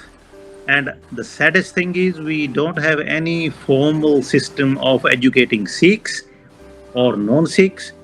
We never had that, and that's where the problem we have now with the Sikh community, with the Punjab. So 84 ਦੇ ਵਿੱਚ ਜਦੋਂ ਅਸੀਂ 13 ਸਾਲ ਵਿੱਚ ਦਿੱਲੀ ਆਇਆ, 84 ਵਾਲਾ ਜਿਹੜਾ ਸਾਕਾ ਦਿੱਲੀ ਦਾ ਹੋਇਆ, ਤੇ ਉੱਥੋਂ ਮੈਨੂੰ ਪਤਾ ਲੱਗਾ ਕਿ ਅਸੀਂ ਪੰਜਾਬ ਦੇ ਵਿੱਚ ਤਾਂ ਅਸੀਂ ਵੈਸੇ ਹੀ ਸਿੱਖ ਹੋਣ ਦੇ ਨਾਤੇ ਆਪਣੇ ਆਪ ਨੂੰ, ਜਦੋਂ ਗੁਰੂ ਨਾਨਕ ਦੇਵ ਜੀ ਦੀਆਂ ਬੁੱਕਾਂ ਪੜ੍ਹੀਆਂ, ਆਪਣੇ ਗੁਰੂਆਂ ਦੀਆਂ ਸੈਕਰੀਫਾਈਸ ਹਿਸਟਰੀ ਪੜ੍ਹ ਕੇ ਅਸੀਂ ਆਪਣੇ ਆਪ ਨੂੰ ਸਮਝਦੇ ਹਾਂ ਕਿ ਅਸੀਂ ਦੁਨੀਆ ਦੇ ਮਹਾਰਾਜੇ ਹਾਂ, ਕਿ ਸਾਡੇ 'ਚ ਸਰਬੱਤ ਦੇ ਭਲੇ ਦੀ ਸੋਚ ਹੈ, ਨਾ ਕੋ ਵੈਰੀ ਨਾ ਹੀ ਬੇਗਾਨਾ, ਸਗਲ ਸੰਗ ਹਮਕੋ ਬਣਾਈ। ਉਹ ਵਾਕਈ ਮਹਾਰਾਜਾ ਵਾਲਿਆਂ ਦੀ ਸੋਚ ਹੈ, ਕਿਉਂਕਿ ਜਿੰਨਾ ਵੀ ਸਾਨੂੰ ਐਕਸਪੋਜ਼ਰ ਮਿਲਿਆ ਉਹਨੇ ਸਾਨੂੰ ਇੱਕ ਇੰਡੀਪੈਂਡੈਂਟ ਇਨਸਾਨ ਬਣਾ ਕੇ ਕਰਨਾ ਸਿਖਾ ਦਿੱਤਾ ਜੀ। ਬਿਲਕੁਲ। ਜਦ 84 'ਚ ਉਹ ਹਾਲਾਤ ਦੇਖੇ ਕਿ ਇੱਕ ਪਰਿਵਾਰ ਨੇ ਪੂਰੀ ਸਟੇਟ ਦੀ ਮਸ਼ੀਨਰੀ ਨੂੰ ਆਪਣੇ ਕੰਟਰੋਲ 'ਚ ਕਰਕੇ 30,000 ਬੇਗੁਨਾਹ ਸਿੱਖਾਂ ਦਾ ਕਤਲ ਕਰਵਾ ਦਿੱਤਾ ਜੀ, ਅੱਜ ਤੱਕ ਮੁੜ ਕੇ ਉਸ 'ਚ ਸਾਫ ਨਹੀਂ ਮਿਲਿਆ ਜੀ। That was the turning point in my life ਕਿ ਯਾਰ ਅਸੀਂ ਇਸ ਤਰ੍ਹਾਂ ਕਰਕੇ ਚੱਲੀ ਲਾਈਫ ਬੀਤੀ ਜਾ ਰਹੀ ਹੈ ਕਿ ਕੋਈ ਨਹੀਂ, ਵੱਡੇ ਹੋ ਕੇ ਅਮਰ ਛਕ ਲਾਂਗੇ, ਆਹ ਕਰ ਲਾਂਗੇ। ਸੋ ਫਸਟ ਥਿੰਗ ਉਲਟ ਪਈ, ਜੀਵਤ ਮਰ ਜਾਗਿਆ ਵਾਲਾ ਕੰਮ ਹੋ ਗਿਆ ਕਿ ਜਦੋਂ ਦੇਖਿਆ ਲਾਈਫ ਤੇ ਅਸੀਂ ਬਚ ਕਿੱਦਾਂ ਗਏ, ਤੇ ਬੋਨਸ ਦੀ ਲਾਈਫ ਹੈ ਯਾਰ ਜੀ, ਬੋਨਸ ਦੀ ਲਾਈਫ ਰੱਬ ਨੇ ਬੋਨਸ ਦਿੱਤਾ ਤੇ ਕੁਝ ਕਰਕੇ ਦੇਖੀਏ। ਫਿਰ ਉਦੋਂ 84 'ਚ ਅਸੀਂ ਅੰਮ੍ਰਿਤ ਛਕਿਆ ਤੇ ਇਸ ਪਾਸੇ ਨੂੰ ਥੋੜ੍ਹੀ ਜਿਹੀ ਸੋਚ ਕੇ ਇਹ ਤਾਂ ਇਹ ਜੋ ਸਮਾਜ ਹੈ, ਇਹ ਸਮਾਜ ਬਦਲਣਾ ਚਾਹੀਦਾ। ਸੋ ਉੱਥੋਂ ਇੱਕ ਸੇਵਾ ਭਾਵਨਾ ਦੀ ਸੋਚ ਲੈ ਕੇ ਫਿਰ ਅੱਗੇ ਦੇਖੋ, ਸਾਨੂੰ ਇਹ ਨਹੀਂ ਹੁੰਦਾ ਕਿ ਮੈਂ ਇਕੱਲਾ ਦੁਨੀਆ ਬਦਲ ਦਾਂਗਾ, ਇਸ ਤਰ੍ਹਾਂ ਦੀ ਕੋਈ ਗੱਲ ਨਹੀਂ। ਜਿਸ ਤਰ੍ਹਾਂ ਡਾਕਟਰ ਸਾਹਿਬ ਨੇ ਦੱਸਿਆ ਕਿ ਤੁਸੀਂ ਪਰਮਾਤਮਾ ਦੇ ਹੁਕਮ ਤੋਂ ਬਿਨਾਂ ਇੱਕ ਪੱਤਾ ਨਹੀਂ ਹਿੱਲ ਸਕਦਾ ਜੀ। ਤੁਹਾਨੂੰ ਪਰਮਾਤਮਾ ਨੇ ਇੱਕ ਡਿਊਟੀ ਲਾ ਕੇ ਇਸ ਦੁਨੀਆ ਦੇ ਵਿੱਚ ਭੇਜਿਆ, ਤੁਸੀਂ ਸਿਰਫ ਆਪਣੀ ਉਹ ਡਿਊਟੀ ਪਛਾਣਨੀ ਹੈ। ਮਨ ਤੂੰ ਜੋਤ ਸਰੂਪ ਹੈ, ਆਪਣਾ ਮੂਲ ਪਛਾਣ। ਜਦੋਂ ਅਸੀਂ ਆਪਣਾ ਮੂਲ ਪਛਾਣ ਲਿਆ, ਅਸੀਂ ਆਪਣੇ ਜੋ ਵੀ ਗੁਣ ਆ ਉਹਨਾਂ ਨੂੰ ਪਰਮਾਤਮਾ ਨਾਲ ਲਿੰਕ ਕਰ ਦਿੱਤਾ ਕਿ ਮੈਂ ਕੁਝ ਨਹੀਂ ਕਰ ਸਕਦਾ, ਮੈਂ ਸਿਰਫ ਆਪਣੀ ਡਿਊਟੀ ਕਰਨੀ ਹੈ। ਜਾਓ ਤੋਂ ਪ੍ਰੇਮ ਖੇਲਣ ਕਾ ਚਾਓ, this is a game of love. ਮੈਂ ਪਰਮਾਤਮਾ ਨਾਲ ਪਿਆਰ ਕਰਨਾ, ਮੈਂ ਪਰਮਾਤਮਾ ਦੀ ਜੋ ਕ੍ਰੀਏਸ਼ਨ ਹੈ ਉਹਦੇ ਨਾਲ ਪਿਆਰ ਕਰਨਾ, ਬਾਕੀ ਜੋ ਰਿਜ਼ਲਟ ਪਰਮਾਤਮਾ ਦੇ ਹੱਥ ਹੈ, ਮੈਂ ਤੇ ਕੁਝ ਕਰਨੇ ਜੋਗਾ ਹੀ ਨਹੀਂ ਹੈਗਾ ਜੀ। ਸੋ ਇਸ ਤਰ੍ਹਾਂ ਦੀ ਭਾਵਨਾ ਲੈ ਕੇ, ਮਨ ਦੇ ਵਿੱਚ ਇੱਕ ਪੰਥ ਦਰਦ ਲੈ ਕੇ ਕਿ ਕੁਝ ਕਰਨਾ ਹੈ, ਕਿ ਇਹ life is not just to become a doctor or accountant or any other high money earning motive ਨਹੀਂ ਸੀਗਾ ਵਿੱਚ ਕੋਈ ਵੀ ਜੀ। ਸੋ ਜਦੋਂ ਇਹ ਭਾਵਨਾ ਲੈ ਕੇ ਫਿਰ ਪਰਮਾਤਮਾ ਦਾ ਦੇਖੋ ਕ੍ਰਿਸ਼ਮਾ ਇਸ ਤਰ੍ਹਾਂ ਵਰਤਿਆ ਕਿ ਮੈਂ ਇੱਥੇ 86 'ਚ ਇੰਗਲੈਂਡ ਆ ਗਿਆ। ਸੋ ਪਹਿਲੀ ਵਾਰ ਬਾਬਾ ਇਕਬਾਲ ਸਿੰਘ ਜੀ ਨਾਲ ਮੇਰੀ ਮੀਟਿੰਗ ਇੱਥੇ ਜੋ ਦਰਸ਼ਨ ਹੋਏ ਉਹਨਾਂ ਦੇ 86 ਤੋਂ ਬਾਅਦ ਉਹ ਮੈਨੂੰ ਅਰਾਊਂਡ 92 ਦੇ ਆਸ-ਪਾਸ ਨਾ ਪਹਿਲੀ ਵਾਰ ਬਾਬਾ ਜੀ ਨੂੰ ਇੱਥੇ ਇੰਗਲੈਂਡ 'ਚ ਮਿਲੇ। ਅੱਛਾ ਜੀ। ਉੱਥੋਂ ਫਿਰ ਇਹ ਸਾਰਾ ਸਿਲਸਿਲਾ ਸ਼ੁਰੂ ਹੋਇਆ ਕਿ ਅਸੀਂ ਦੇਖੋ ਜਿੰਨੀਆਂ ਮਰਜ਼ੀ ਗੱਲਾਂ ਕਰੀ ਜਾਈਏ, ਜਿੰਨਾ ਚਿਰ ਸਾਡੇ ਕੋਲ ਕੋਈ ਐਕਸ਼ਨ ਪਲਾਨ ਨਹੀਂ ਨਾ ਹੈ ਜੀ। ਇਹ ਸਿੱਖੀਜ਼ਮ ਪੂਰਾ ਜਿਹੜਾ ਸਿੱਖ ਧਰਮ ਹੈ ਇੱਕ ਇਸ ਤਰ੍ਹਾਂ ਦਾ ਪੈਕੇਜ ਹੈ, ਇਸੇ ਪ੍ਰੈਕਟੀਕਲ ਪੈਕੇਜ। ਇਹ ਨਹੀਂ ਇਕੱਲਾ ਥਿਓਰੀਟੀਕਲ ਗੱਲਾਂ ਕਰੀ ਜਾਈਏ ਤੇ ਵਿੱਚੋਂ ਰਿਜ਼ਲਟ ਕੁਝ ਵੀ ਨਾ ਨਿਕਲੇ, ਹੈ ਨਾ ਜੀ। ਇਸ ਟੋਟਲੀ ਇਹ ਹੈ ਕਿ ਤੁਸੀਂ ਸਾਥ ਵੀ ਨਾ ਲੱਭੋ, 1.25 ਲੱਖ ਸੇਕ ਲੜਾਉਣ ਵਾਲਾ ਕੰਮ ਹੈ ਕਿ ਇਹ ਆਪਣੀ ਜਿਹੜੀ ਵੀ ਐਕਸ਼ਨ ਪਲਾਨ ਆ ਉਹ ਤਿਆਰ ਕਰਕੇ ਤੁਰ ਪਾਓ ਜੀ। ਤੇ ਵਾਹਿਗੁਰੂ ਤੁਹਾਡੇ ਨਾਲ ਹੈ ਹਮੇਸ਼ਾ ਜੀ, ਮੇਰੇ ਸੰਗ ਸਦਾ ਹੈ ਨਾਲੇ, ਸਾਥ ਦੀ ਕੋਈ ਲੋੜ ਨਹੀਂ ਜੀ। ਤੋ ਇਹ ਜਿਹੜਾ ਐਕਸ਼ਨ ਪਲਾਨ ਦਾ ਕਨਸੈਪਟ ਹੈ, ਮੈਨੂੰ ਪਹਿਲੀ ਵਾਰ ਲੱਗਾ ਕਿ ਜੇ ਕੋਈ ਐਕਸ਼ਨ ਪਲਾਨ ਲੈ ਕੇ ਇੱਥੇ ਆਇਆ ਤੇ ਸੰਤ ਅਤਰ ਸਿੰਘ ਜੀ ਮਹਾਰਾਜ ਜਿਨ੍ਹਾਂ ਨੇ ਇੱਕ ਇਸ ਚੀਜ਼ ਨੂੰ ਫਾਰਮਲਾਈਜ਼ ਕਰਨ ਦੀ ਕੋਸ਼ਿਸ਼ ਕੀਤੀ, ਸੰਤ ਤੇਜਾ ਸਿੰਘ ਜੀ ਨੂੰ ਪੂਰੇ ਵੈਸਟਰਨ ਵਰਲਡ ਨੂੰ ਜਾ ਕੇ ਮੈਸੇਜ ਦੇਣ ਵਾਸਤੇ ਭੇਜਿਆ ਕਿ ਜਾਓ ਨਾ ਯੂਨੀਵਰਸਿਟੀ 'ਚ ਪੜ੍ਹੋ, ਆਪਣਾ ਸਿੱਖੀ ਦੀ ਵੈਲਿਊਜ਼ ਬਾਹਰ ਪਹੁੰਚਾਓ ਇਹਨੂੰ।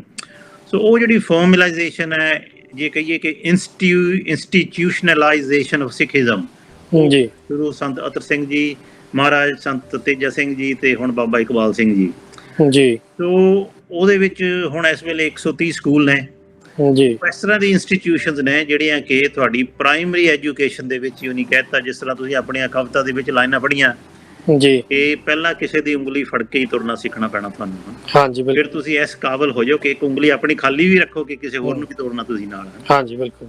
ਸੋ ਇਹ ਬਿਲਕੁਲ ਇਸ ਐਕਸ਼ਨ ਪਲਾਨ ਮੈਨੂੰ ਉਹਨਾਂ ਤੋਂ ਬਹੁਤ ਵਧੀਆ ਲੱਗਾ, ਪ੍ਰੈਕਟੀਕਲ ਲੱਗਾ, ਸਿੱਖ ਵੈਲਿਊਜ਼ ਦੀ ਗੱਲ ਕੀਤੀ ਗਈ ਹੈ ਐਜੂਕੇਸ਼ਨ ਦੇ ਵਿੱਚ, ਵੈਲਿਊ ਬੇਸਡ ਐਜੂਕੇਸ਼ਨ ਦੇ ਥਰੂ ਨੰਬਰ 1 ਪ੍ਰਾਇੋਰਟੀ ਦਿੱਤੀ ਗਈ ਹੈ ਕਿ ਸਾਡਾ ਇੱਥੇ ਦਾ ਦੇਖ ਲਓ ਕਰਿਕੂਲਮ, ਭਾਵੇਂ ਅਸੀਂ ਫੇਥ ਸਕੂਲ ਵੀ ਬਣਾ ਲਏ ਨੇ, ਜਦੋਂ ਫੇਥ ਦੀ ਗੱਲ ਆਉਂਦੀ ਹੈ ਤਾਂ ਫੇਥ ਦੀ ਕਰਿਕੂਲਮ ਵਾਸਤੇ ਉਹ ਜੀ ਮਿੰਟ ਸੈਕਿੰਡਸ ਗਿਣਦੇ ਨੇ ਕਿ ਅਸੀਂ ਯਾਰ 30 ਮਿੰਟ ਤੋਂ ਜ਼ਿਆਦਾ ਨਹੀਂ ਜੀ ਫੇਥ ਲਈ ਟਾਈਮ ਨਹੀਂ ਦੇ ਸਕਦੇ, 30 ਮਿੰਟ ਤੋਂ ਜ਼ਿਆਦਾ।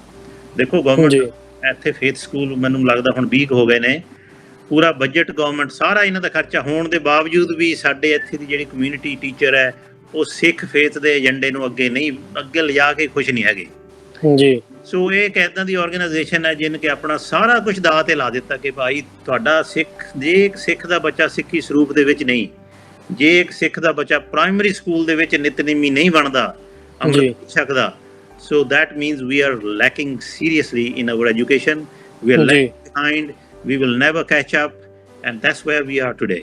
So now to the action plan ਵਾਸਤੇ ਅਸੀਂ ਬੜੀ ਕੋਸ਼ਿਸ਼ ਕੀਤੀ ਕਿ ਅਸੀਂ ਹੁਣ ਆਪਣੇ ਅਕਾਲ ਤਖਤ ਸਾਹਿਬ ਦੇ ਜਥੇਦਾਰ ਨੇ ਗਿਆਨੀ ਹਰਪ੍ਰੀਤ ਸਿੰਘ ਜੀ, ਇਹਨਾਂ ਤੋਂ ਪਹਿਲਾਂ ਗੁਰਬਚਨ ਸਿੰਘ ਜੀ ਜਥੇਦਾਰ ਸੀ। ਸੋ ਉਹ ਪਲਾਨ ਸਾਡਾ ਸੀ ਕਿ ਇੱਕ ਆਰਗੇਨਾਈਜੇਸ਼ਨ ਹੈ, ਇੱਕ ਐਡਾ ਬੜਾ ਐਕਸ਼ਨ ਪਲਾਨ ਲੈ ਕੇ ਚੱਲ ਰਹੀ ਹੈ ਜੋ ਕਿ ਪੂਰੇ ਪੰਜਾਬ ਨੂੰ ਇੱਕਦਮ ਓਵਰਨਾਈਟ ਬਦਲ ਸਕਦੀ ਹੈ ਜੇ ਸਾਡੀ ਸੋਚ ਬਦਲ ਜਾਏ ਜੀ। ਇਹਨਾਂ ਦੀ ਕੋਈ ਸਪੋਰਟ ਕਰਨ ਵਾਲੇ ਕੋਈ ਸੰਸਥਾ ਜਾਂ ਗਵਰਨਮੈਂਟ ਜਾਂ ਈਵਨ ਅਕਾਲ ਤਖਤ ਤੋਂ ਕੋਈ ਇਸ ਤਰ੍ਹਾਂ ਦਾ ਫਰਮਾਨ ਹੀ ਹੈ ਨਹੀਂ ਕਿ ਭਾਈ ਇਹ ਐਡਾ ਬੜਾ ਪਹਿਰਾ ਦੇ ਰਹੇ ਸਿੱਖੀ ਤੇ, ਤੁਸੀਂ ਸਾਰੇ ਜਾਣੇ ਚਲੋ ਇਹਨਾਂ ਦੇ ਨਾਲ ਰਲ ਕੇ ਕੋਈ ਹਮਲਾ ਮਾਰੀਏ ਤੇ ਇਸ ਚੀਜ਼ ਨੂੰ ਕਰੀਏ, ਹੈ ਨਾ ਜੀ। ਉੱਥੇ ਮੇਰੀ ਬਹੁਤ ਬੜੀ ਡਿਸਅਪੁਆਇੰਟਮੈਂਟ ਹੋਈ ਜਦੋਂ ਕਿ ਅਸੀਂ ਇੱਕ ਮੀਟਿੰਗ ਲੈ ਕੇ ਅਕਾਲ ਤਖਤ ਸਾਹਿਬ ਜਥੇਦਾਰ ਸਾਹਿਬ ਨੂੰ ਮਿਲੇ, ਤੁਸੀਂ ਜੋ ਤੁਸੀਂ ਕਰ ਸਕਦੇ ਹੋ ਕਰੋ ਜੀ। ਪਰ ਉਦੋਂ ਤੋਂ ਫਿਰ ਅਸੀਂ ਆਪਣਾ ਲੱਕ ਮੰਨ ਲਿਆ ਕਿ ਜੋ ਬਾਬਾ ਜੀ ਅਸੀਂ ਇੱਕ ਬੱਚੇ ਦੀ ਸਪਾਂਸਰਸ਼ਿਪ ਦੇ ਸਕਦੇ ਹਾਂ, 2 ਦੀ 4 ਦੀ 5 ਦੀ, ਜੋ ਕਰ ਸਕਦੇ ਹੋ ਕਰੋ। ਹਾਂਜੀ। ਫਿਰ ਅਸੀਂ ਬਾਬਾ ਜੀ ਨੂੰ ਬੇਨਤੀ ਕਰਕੇ ਆਪਣਾ ਜਿਹੜਾ ਪਿੰਡ ਹੁਸ਼ਿਆਰਪੁਰ ਡਿਸਟ੍ਰਿਕਟ ਪਹਿਲੀ ਅਕੈਡਮੀ ਸਾਡੇ ਪਿੰਡ ਲੈਂਡ ਡੋਨੇਟ ਕੀਤੀ, ਉੱਥੇ ਬਣੀ ਤੇ ਇਹ ਸਫ਼ਰ ਚੱਲੀ ਗਿਆ। ਤੇ ਗੱਲ ਮੈਂ ਮੁੜ ਕੇ ਫਿਰ ਉੱਥੇ ਆਉਂਦਾ ਕਿ ਐਕਸ਼ਨ ਪਲਾਨ ਦੇ ਵਿੱਚੋਂ ਇਹ ਹੁਣ ਜਿਹੜਾ ਵੋਕ ਟੂ ਸੇਵ ਦਾ ਕਨਸੈਪਟ ਕਿੱਥੋਂ ਨਿਕਲਿਆ। ਹਾਂਜੀ।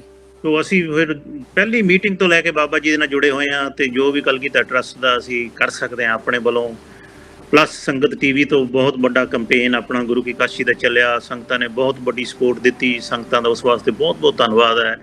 ਸੋ ਅਸੀਂ ਉਸੀ ਪ੍ਰੋਗਰਾਮ ਦੇ ਤਹਿਤ ਕਿ ਸਕੂਲ ਤੇ 130 ਬਣ ਗਏ, ਸਾਡੇ ਕੋਲ ਕੈਪੈਸਿਟੀ ਵੀ ਹੋ ਗਈ ਹੈ, ਸੰਗਤਾਂ ਨੇ ਲੈਂਡ ਡੋਨੇਸ਼ਨਸ ਕੀਤੀਆਂ, ਸੰਗਤਾਂ ਬਿਲਡਿੰਗਾਂ ਵਾਸਤੇ ਪੈਸੇ ਦੇ ਰਹੀਆਂ।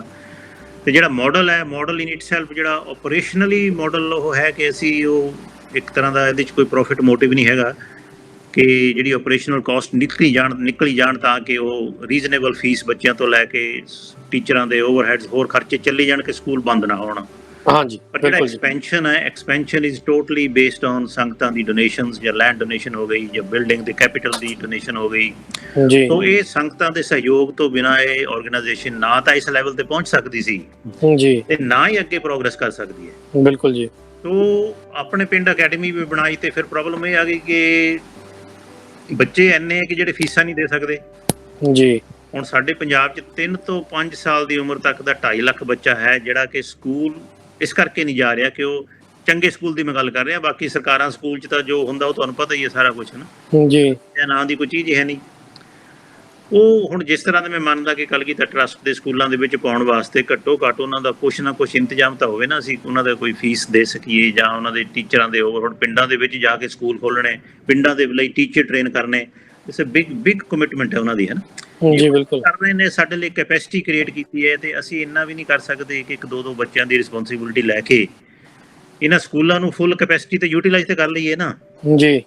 ਉੱਥੇ ਫਿਰ ਅਸੀਂ ਇਹ ਵੋਕ ਟੂ ਸੇਵ ਦਾ ਕਨਸੈਪਟ ਆਇਆ UK ਦੇ ਵਿੱਚ 2-3 ਸਾਲ ਪਹਿਲਾਂ, ਬੜਾ ਸਕਸੈਸਫੁਲ ਰਿਹਾ। ਅਸੀਂ ਵਿਦਨ ਵੀਕ ਇੱਕ ਵੋਕ ਅਰੇਂਜ ਕੀਤੀ, ਨੀਅਰਲੀ 30,000 ਦੀ ਡੋਨੇਸ਼ਨ ਫੰਡਸ ਆ ਗਏ, ਜਿੰਨੇ ਵੀ ਆਪਣੇ ਸਪਾਂਸਰਸ਼ਿਪ ਜਿੰਨੀ ਪਾਰਟਿਸਿਪੇਟ ਕੀਤਾ ਜੀ।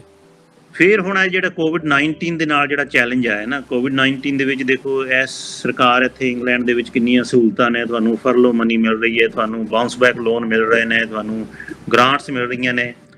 ਹੁਣ ਉੱਥੇ ਐਡੀ ਵੱਡੀ ਆਰਗੇਨਾਈਜੇਸ਼ਨ ਹੈ, there is no support at all. Government ਉਲਟਾ ਇਹ ਕਹਿ ਰਹੀ ਹੈ ਕਿ ਜੇ ਬੱਚੇ ਸਕੂਲ ਨਹੀਂ ਜਾ ਰਹੇ ਤਾਂ ਫੀਸਾਂ ਦੇਣ ਦੀ ਕੋਈ ਲੋੜ ਨਹੀਂ ਜੀ, ਇਹ ਗਵਰਨਮੈਂਟ ਕਹਿ ਰਹੀ ਹੈ।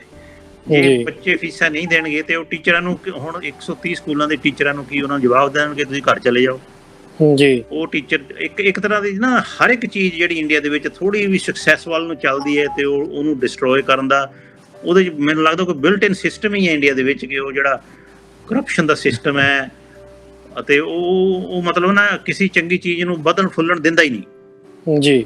ਤੇ ਉਹਦੇ ਕਰਕੇ ਹੁਣ COVID-19 ਦੇ ਵਿੱਚ ਉਹਨਾਂ ਨੇ ਬੜਾ ਫਿਰ ਚੈਲੰਜ ਨੂੰ ਐਕਸੈਪਟ ਕੀਤਾ, ਆਨਲਾਈਨ ਕਲਾਸਿਸ ਸ਼ੁਰੂ ਕੀਤੀਆਂ, ਬੱਚਿਆਂ ਦੀ ਪੜ੍ਹਾਈ ਨਾਲ ਅਫੈਕਟ ਹੋਵੇ। ਫਿਰ ਉਹਨੇ ਐਗਜ਼ਾਮਸ ਵੀ ਆਨਲਾਈਨ ਜਿਹੜੇ ਉਹ ਮਤਲਬ ਇੱਕ ਰੈਕੋਰਡ ਕ੍ਰੀਏਟ ਕੀਤਾ ਕਿ ਮੈਨੂੰ ਲੱਗਦਾ 45-46 ਹਜ਼ਾਰ ਤੋਂ ਜ਼ਿਆਦਾ ਬੱਚਿਆਂ ਨੇ ਪਾਰਟਿਸਿਪੇਟ ਕੀਤਾ ਜੀ। So as an organisation they are doing everything possible they can do, but COVID-19 ਦੇ ਨਾਲ ਉਹਨਾਂ ਦੇ ਉੱਤੇ ਫਾਈਨੈਂਸ਼ੀਅਲ ਸਟ੍ਰੇਨ ਬਹੁਤ ਪਿਆ ਕਿ ਨੀਅਰਲੀ ਇਸ ਵੇਲੇ ਮੈਨੂੰ ਲੱਗਦਾ 30 ਕਰੋੜ ਦੇ ਫੀਸ ਦੇ ਅਰੀਅਰਸ ਨੇ ਜਿਹੜੇ ਕਿ ਬੱਚਿਆਂ ਨੇ ਹਾਲੇ ਫੀਸ ਨਹੀਂ ਦਿੱਤੀਆਂ ਹਨ ਜੀ। ਸੋ ਇੱਕ ਬਹੁਤ ਵੱਡਾ ਸਾਡੇ ਲਈ ਚੈਲੰਜ ਬਣ ਗਿਆ। ਫਿਰ ਅਸੀਂ ਸੋਚਿਆ ਕਿ ਜਿਹੜੀ ਅਸੀਂ ਐਜੂਕੇਟ ਟੂ ਸੇਵ ਆਪਣਾ ਵੋਕ ਟੂ ਸੇਵ ਵਾਲਾ ਪ੍ਰੋਗਰਾਮ ਹੈ, ਇਹਨੂੰ ਵਰਲਡ ਵਾਈਡ ਇਹਨੂੰ ਲਾਂਚ ਕਰੀਏ ਹਾਂਜੀ, ਤਾਂ ਕਿ ਸਾਰੀ ਜਿੰਨੇ ਵੀ ਆਪਣੇ ਸਿੱਖ ਸਾਰੀ ਦੁਨੀਆ ਦੇ ਵਿੱਚ ਇਸ ਚੀਜ਼ ਨੂੰ ਸਮਝ ਸਕਣ ਕਿ ਇਸ ਵੇਲੇ ਇੱਕ ਆਰਗੇਨਾਈਜੇਸ਼ਨ ਹੈ, ਉਹਨਾਂ ਨੂੰ ਸਾਡੀ ਸਪੋਰਟ ਦੀ ਲੋੜ ਹੈ। ਦੂਸਰਾ ਇਹ COVID-19 ਦੇ ਵਿੱਚ ਘਰ ਬੈਠ ਕੇ ਡਿਪਰੈਸ਼ਨ ਦੇ ਵਿੱਚ ਜਾਣ ਦੇ ਨਾਲੋਂ ਅਸੀਂ ਆਪਣੇ ਆਪ ਨੂੰ, ਇਹ ਨਹੀਂ ਪਏ ਅਸੀਂ ਇੱਕੋ ਦਿਨ ਇਕੱਠਿਆਂ ਨੇ ਸਾਰਿਆਂ ਨੇ ਵੋਕ ਕਰਨਾ, ਆਪਣੇ ਇਨ ਅਵਰ ਓਨ ਟਾਈਮ, ਜਾਂ ਆਪਣੇ ਗਾਰਡਨ 'ਚ ਵੋਕ ਕਰ ਲਓ, ਜਾਂ ਆਪਣੀ ਪਾਰਕ 'ਚ ਵੋਕ ਕਰ ਲਓ, ਜਾਂ ਕਿਸ ਤਰ੍ਹਾਂ ਵੀ, ਕਿਉਂਕਿ ਵੋਕਿੰਗ ਲਈ ਤੇ ਕੋਈ ਰਿਸਟ੍ਰਿਕਸ਼ਨ ਨਹੀਂ ਹੈਗੀ। ਤੁਸੀਂ ਜੀ ਜੀ you can walk on your own, it's not one fixed day. So we are saying, let's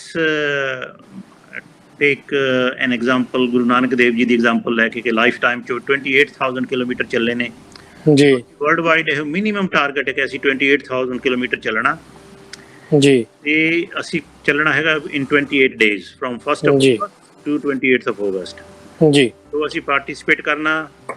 ਅਸੀਂ ਉਹਦੇ 'ਚ ਇਹ ਵੀ ਕਿਹਾ ਕਿ your step matters ਜੀ, ਬਿਲਕੁਲ your step will make a big difference। ਸੋ ਜਦੋਂ ਤੁਹਾਡਾ ਸਟੈਪ ਆ ਤੇ ਉਸ ਸਟੈਪ ਤੇ ਅਸੀਂ ਇਹ ਹੈ ਕਿ ਅਸੀਂ ਵਾਹਿਗੁਰੂ ਅੱਗੇ ਅਰਦਾਸ ਕਰਨੀ ਹੈ, ਅਸੀਂ ਹਰ ਇੱਕ ਸਟੈਪ ਦੇ ਨਾਲ ਵਾਹਿਗੁਰੂ ਦਾ ਸਿਮਰਨ ਕਰਨਾ ਜੀ। ਤੇ ਜਿਹੜੀ ਵੈਲਿਊ ਗੁਰੂ ਨਾਨਕ ਦੇਵ ਜੀ ਨੇ ਸਾਨੂੰ ਦੱਸੀ ਸੀ, ਨਾਮ ਜਪੋ ਜੀ, ਸੋ ਅਸੀਂ ਹਰ ਇੱਕ ਸਟੈਪ ਦੇ ਨਾਲ ਨਾਮ ਜਪਣਾ, ਵਾਹਿਗੁਰੂ ਨੂੰ ਯਾਦ ਕਰਨਾ, ਗੁਰੂ ਨਾਨਕ ਦੇਵ ਜੀ ਨੂੰ ਯਾਦ ਕਰਨਾ, ਤੇ ਵਾਹਿਗੁਰੂ ਅੱਗੇ ਅਰਦਾਸ ਕਰਨੀ ਹੈ ਕਿ ਸਰਬੱਤ ਦੇ ਭਲੇ ਦੀ ਸਾਨੂੰ ਹੋਰ ਤਾਕਤ ਦੇਵੋ ਜੀ, ਸਰਬੱਤ ਦੇ ਭਲੇ ਦੀ ਜੋ ਸਾਡੀ ਸੋਚ ਹੈ ਦੁਨੀਆ ਦੇ ਵਿੱਚ ਫੈਲ ਜਾਵੇ ਜੀ। ਜਿਹੜਾ ਸਿੱਖੀ ਦਾ ਬੂਟਾ ਇਸ ਵੇਲੇ ਹਰ ਪਾਸਿਓਂ ਸਾਨੂੰ ਖਤਰਾ ਮੰਡਰਾ ਰਿਹਾ ਇਸ ਵੇਲੇ, ਉਹਦਾ ਜਿਸ ਤਰ੍ਹਾਂ ਹੁਣ COVID-19 ਦੇ ਵਿੱਚ ਜੋ ਲੰਗਰ ਦੀ ਸੇਵਾ ਦੇ ਨਾਲ ਸਾਡੀ ਦੁਨੀਆ ਦੇ ਵਿੱਚ ਸਿੱਖਾਂ ਦੀ ਇੱਕ ਪਹਿਚਾਣ ਬਣੀ ਹੈ ਜੀ, ਇਸੇ ਤਰ੍ਹਾਂ ਜਿਹੜੀ ਸਾਡੀ ਫਿਲਾਸਫੀ ਹੈ ਉਹਦੇ ਬੇਸ ਤੇ ਵੀ ਸਾਡੀ ਇਹ ਪਹਿਚਾਣ ਹੋਰ ਗੂੜੀ ਹੋਵੇ। ਬਿਲਕੁਲ ਜੀ, ਜੋ ਗੁਰੂ ਨਾਨਕ ਦੇਵ ਜੀ ਨੇ ਸਰਬੱਤ ਦੇ ਭਲੇ ਦਾ ਜੋ ਇੱਕ ਛੋਟੀ ਫਿਲਾਸਫੀ ਨਹੀਂ ਹੈਗੀ ਜੀ, ਉਹ ਮੈਸੇਜ ਜੋ ਵੈਲਿਊਜ਼ ਹੈਗੀਆਂ, ਪੇਸ਼ੈਂਸ, ਟੋਲਰੈਂਸ, ਫੋਰਗਿਵਨੈਸ, ਸਰਬੱਤ ਦਾ ਭਲਾ, ਇਹ ਹਰ ਇੱਕ ਘਰ ਘਰ ਤੱਕ ਪਹੁੰਚਣ। ਜੀ ਬਿਲਕੁਲ, ਮਾਨਵਤਾ ਦਾ ਜਿਹਾ ਹੈ ਕਿ ਇੱਕ ਰੇਸ, ਅਸੀਂ ਸਾਰੇ ਇੱਕ ਵਰਲਡ ਆ, ਇੱਕ ਫੈਮਿਲੀ ਆ, ਅਸੀਂ ਐਜੂਕੇਸ਼ਨ ਲਈਏ, ਗਲੋਬਲ ਸਿਟੀਜ਼ਨ ਬਣੀਏ, ਬਾਉਂਡਰੀਜ਼ ਤੋਂ ਅੱਗੇ ਸੋਚੀਏ ਜੀ। ਤੇ ਇਸ ਤਰ੍ਹਾਂ ਦੀ ਵੈਲਿਊਜ਼ ਦਾ ਪੈਕੇਜ ਹੈ। ਨਾਲ ਅਸੀਂ ਫਿਰ ਨਾਮ ਜਪੋ ਦੇ ਨਾਲ ਇਹ ਹੈ ਕਿ ਇੱਕ ਬਹੁਤ ਵੱਡੀ ਇਹਨੂੰ ਕਿਰਤ ਹੀ ਸਮਝੋ ਕਿ ਜੇ ਤੁਸੀਂ 2 ਕਿਲੋਮੀਟਰ ਚੱਲਦੇ ਹੋ, ਜਿੰਨਾ ਵੀ ਟਾਰਗੇਟ ਰੱਖਦੇ ਹੋ, ਇਹ ਤੁਹਾਡੀ ਕਿਰਤ ਹੈ। ਨਾਲ ਕਿੰਨਿਆਂ ਨੂੰ ਜੋੜਦੇ ਹੋ ਉਹ ਵੀ ਤੁਹਾਡੀ ਕਿਰਤ ਹੈ ਜੀ। ਨਾਲ ਫਿਰ ਵੰਡ ਛਕੋ, ਇਹ ਹੈ ਕਿ ਤੁਸੀਂ ਆਪਣੇ ਦਸਵੰਧ ਦੇ ਵਿੱਚੋਂ ਜੋ ਪਰਸੈਂਟੇਜ ਵੀ ਦੇ ਸਕਦੇ ਹੋ, ਸਮਝੋ ਇਸ ਮਿਸ਼ਨ ਨੂੰ, ਸਮਝੋ ਗੁਰੂ ਨਾਨਕ ਦੇਵ ਜੀ ਦੇ ਮਿਸ਼ਨ ਨੂੰ, ਸਮਝੋ ਕਲਗੀਧਰ ਟਰੱਸਟ ਦੇ ਮਿਸ਼ਨ ਨੂੰ ਸਮਝੋ। ਤੇ ਬਾਬਾ ਜੀ ਇਸ ਵੇਲੇ 96 ਈਅਰਸ ਏਜ ਹੋ ਗਈ, ਉਹਨੇ ਆਪਣਾ ਕੋਈ ਪਰਿਵਾਰ, ਕੋਈ ਇੰਟਰਸਟ ਨਹੀਂ ਉਹਨਾਂ ਦਾ, ਉਹਨੇ ਕਹਿਤਾ ਕਿ ਮੇਰਾ ਪਰਿਵਾਰ ਮੇਰਾ ਮਿਸ਼ਨ ਹੈ, ਜਿਹੜਾ ਇਸ ਮਿਸ਼ਨ ਨਾਲ ਜੁੜ ਗਿਆ ਉਹ ਮੇਰਾ ਫੈਮਿਲੀ ਮੈਂਬਰ ਹੈ, ਬਾਕੀ ਮੇਰਾ ਕੋਈ ਪਰਿਵਾਰ ਨਹੀਂ ਜੀ। ਐਡੀ ਬੜੀ ਕੁਰਬਾਨੀ ਸਿੱਖ ਪੰਥ ਲਈ, ਸਾਨੂੰ ਇੱਕ ਸ਼੍ਰੋਮਣੀ ਪੰਥ ਰਤਨ ਦਾ ਖਿਤਾਬ ਮਿਲਿਆ 96 ਈਅਰਸ ਏਜ ਦੇ ਵਿੱਚ, ਸਾਨੂੰ ਇੱਕ ਐਡੀ ਬੜੀ ਸੇਧ ਦੇ ਗਏ ਨੇ, ਐਡਾ ਬੜੇ ਪ੍ਰੋਗਰੈਸ ਕਰ ਗਏ। ਅਸੀਂ ਇਸ ਮਿਸ਼ਨ ਦੇ ਨਾਲ ਜੁੜੀਏ, ਆਪਣਾ ਦਸਵੰਧ ਜਿੰਨਾ ਵੀ ਹੋ ਸਕਦਾ ਉਹਦੇ ਵਿੱਚ ਪਾਈਏ, ਤਾਂ ਕਿ ਇਹ ਜਿਹੜੇ COVID-19 ਚੱਲ ਸਕੀਏ।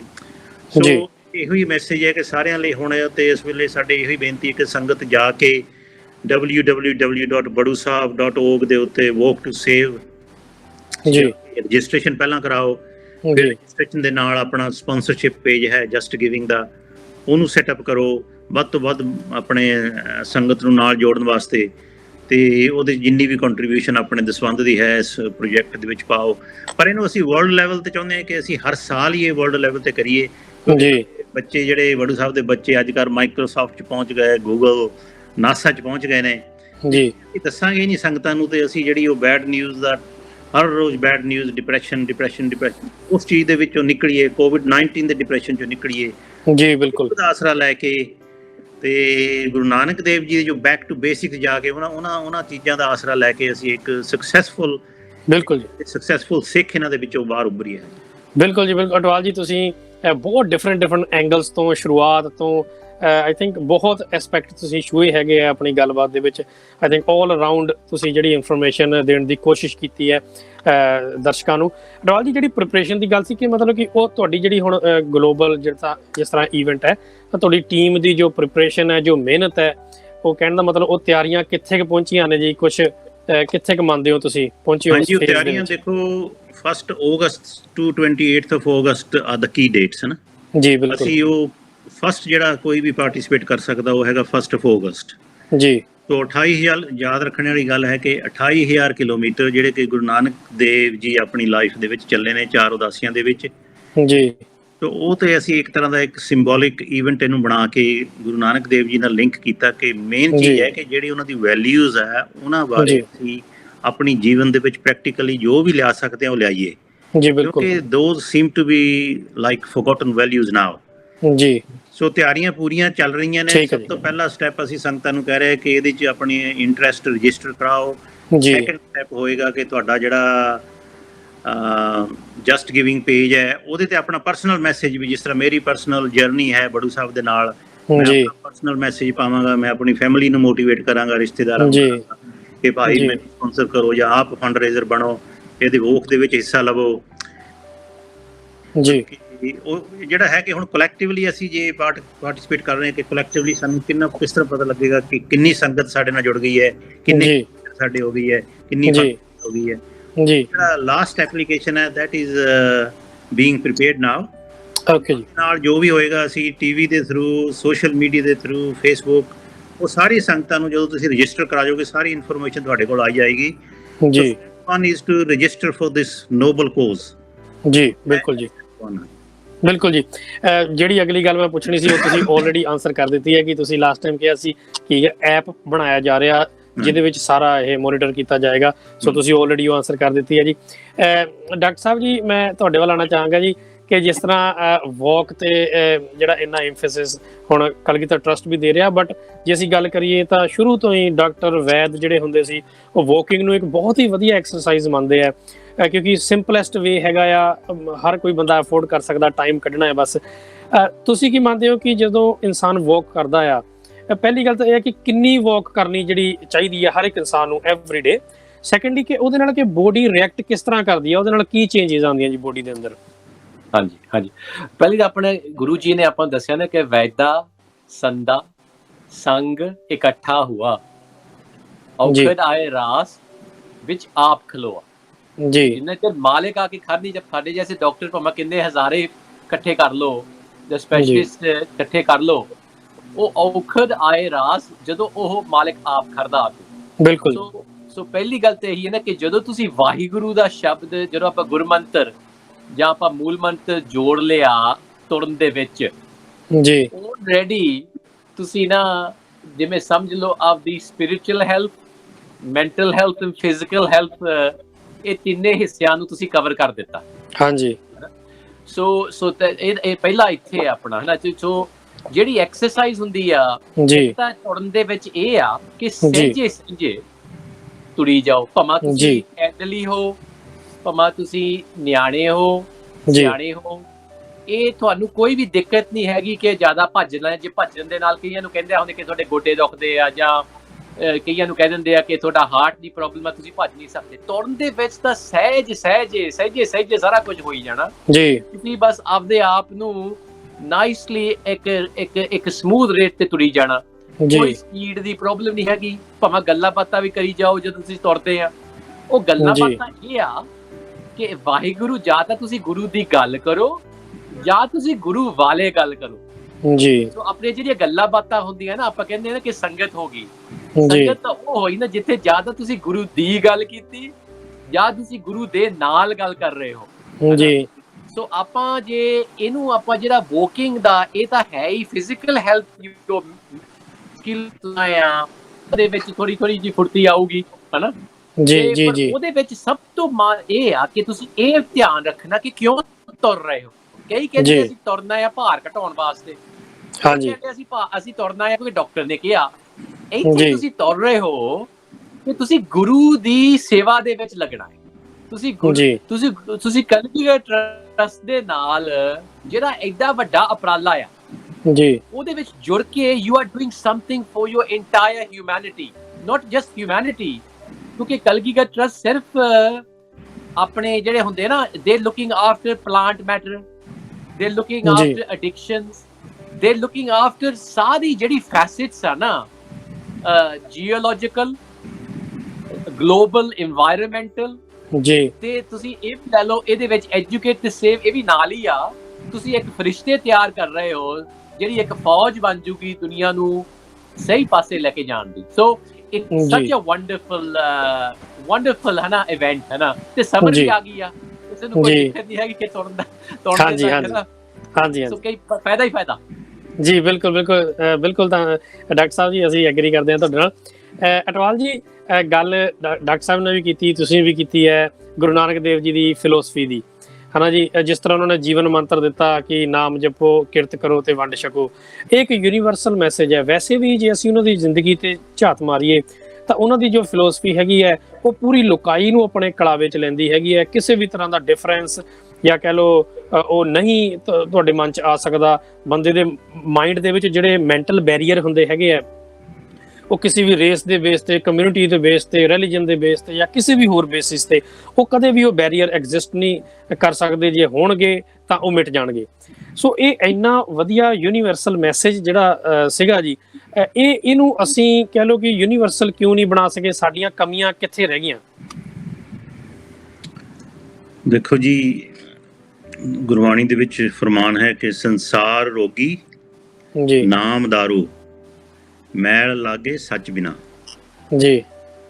ਜਦ ਅਸੀਂ ਸੱਚ ਦੀ ਗੱਲ ਹੀ ਨਹੀਂ ਕਰਨੀ ਜੀ, ਇੱਕ ਓਂਕਾਰ ਸਤਨਾਮ ਹਮੇਸ਼ਾ ਕਿ ਸੱਚ ਦੀ ਗੱਲ, ਗੁਰੂ ਨਾਨਕ ਦੇਵ ਜੀ ਦਾ ਸਾਰਾ ਹੋਕਾ ਸੱਚ ਤੋਂ ਸ਼ੁਰੂ ਹੁੰਦਾ ਜੀ। ਜੇ ਅਸੀਂ ਸੱਚ ਦੀ ਗੱਲ ਹੀ ਨਹੀਂ ਕਰਨੀ ਤੇ ਸਾਡੇ ਮਨ ਦੇ ਉੱਤੇ ਮੈਲ, ਸਦੀਆਂ ਦੀ ਮੈਲ ਜੰਮ ਕੇ ਜੀ, ਤੇ ਉਹ ਇਸ ਤਰ੍ਹਾਂ ਕਿ ਆ ਜਿਹੜੀ ਲਾਈਫ ਅਸੀਂ, ਜਿਹੜਾ ਸਰਕਾਰਾਂ ਲੈ ਲਓ, ਲੀਡਰਸ਼ਿਪ ਲੈ ਲਓ, ਇਹ ਸਾਰੇ ਝੂਠ ਦੇ ਪਲੰਦੇ ਬਣ ਗਏ ਇਸ ਵੇਲੇ ਜੀ।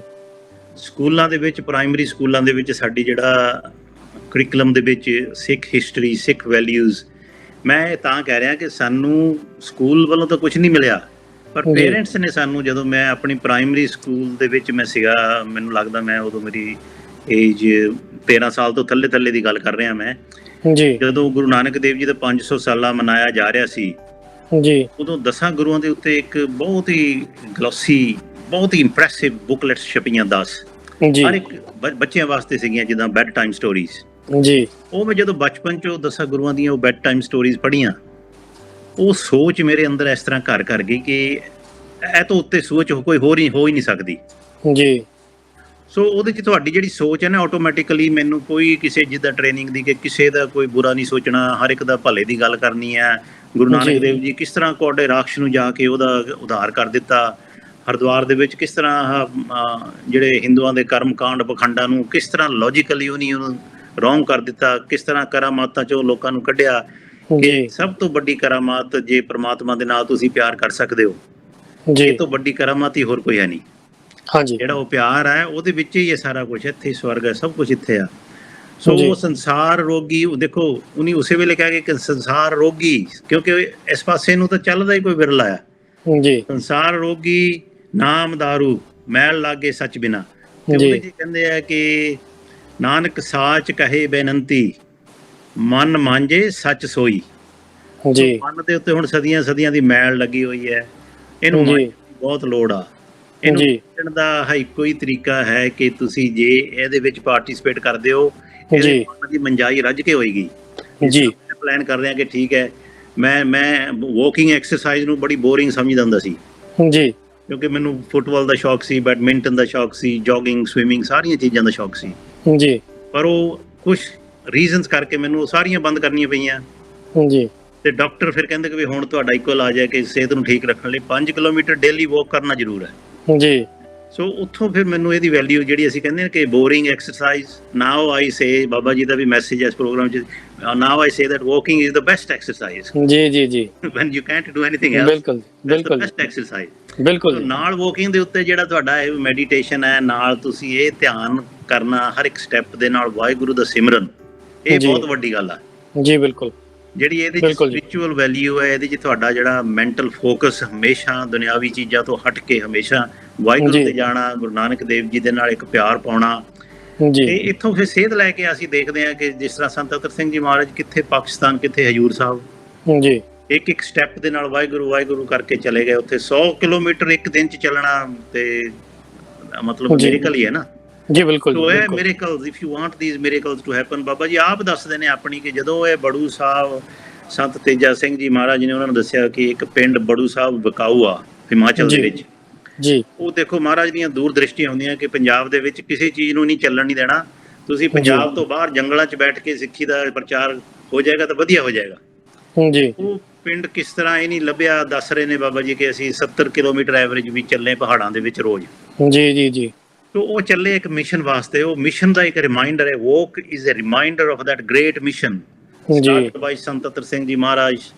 ਦੈਨ ਜੀ it flourished during Sant, it took institutional shape through Sant Teja Singh ji's time।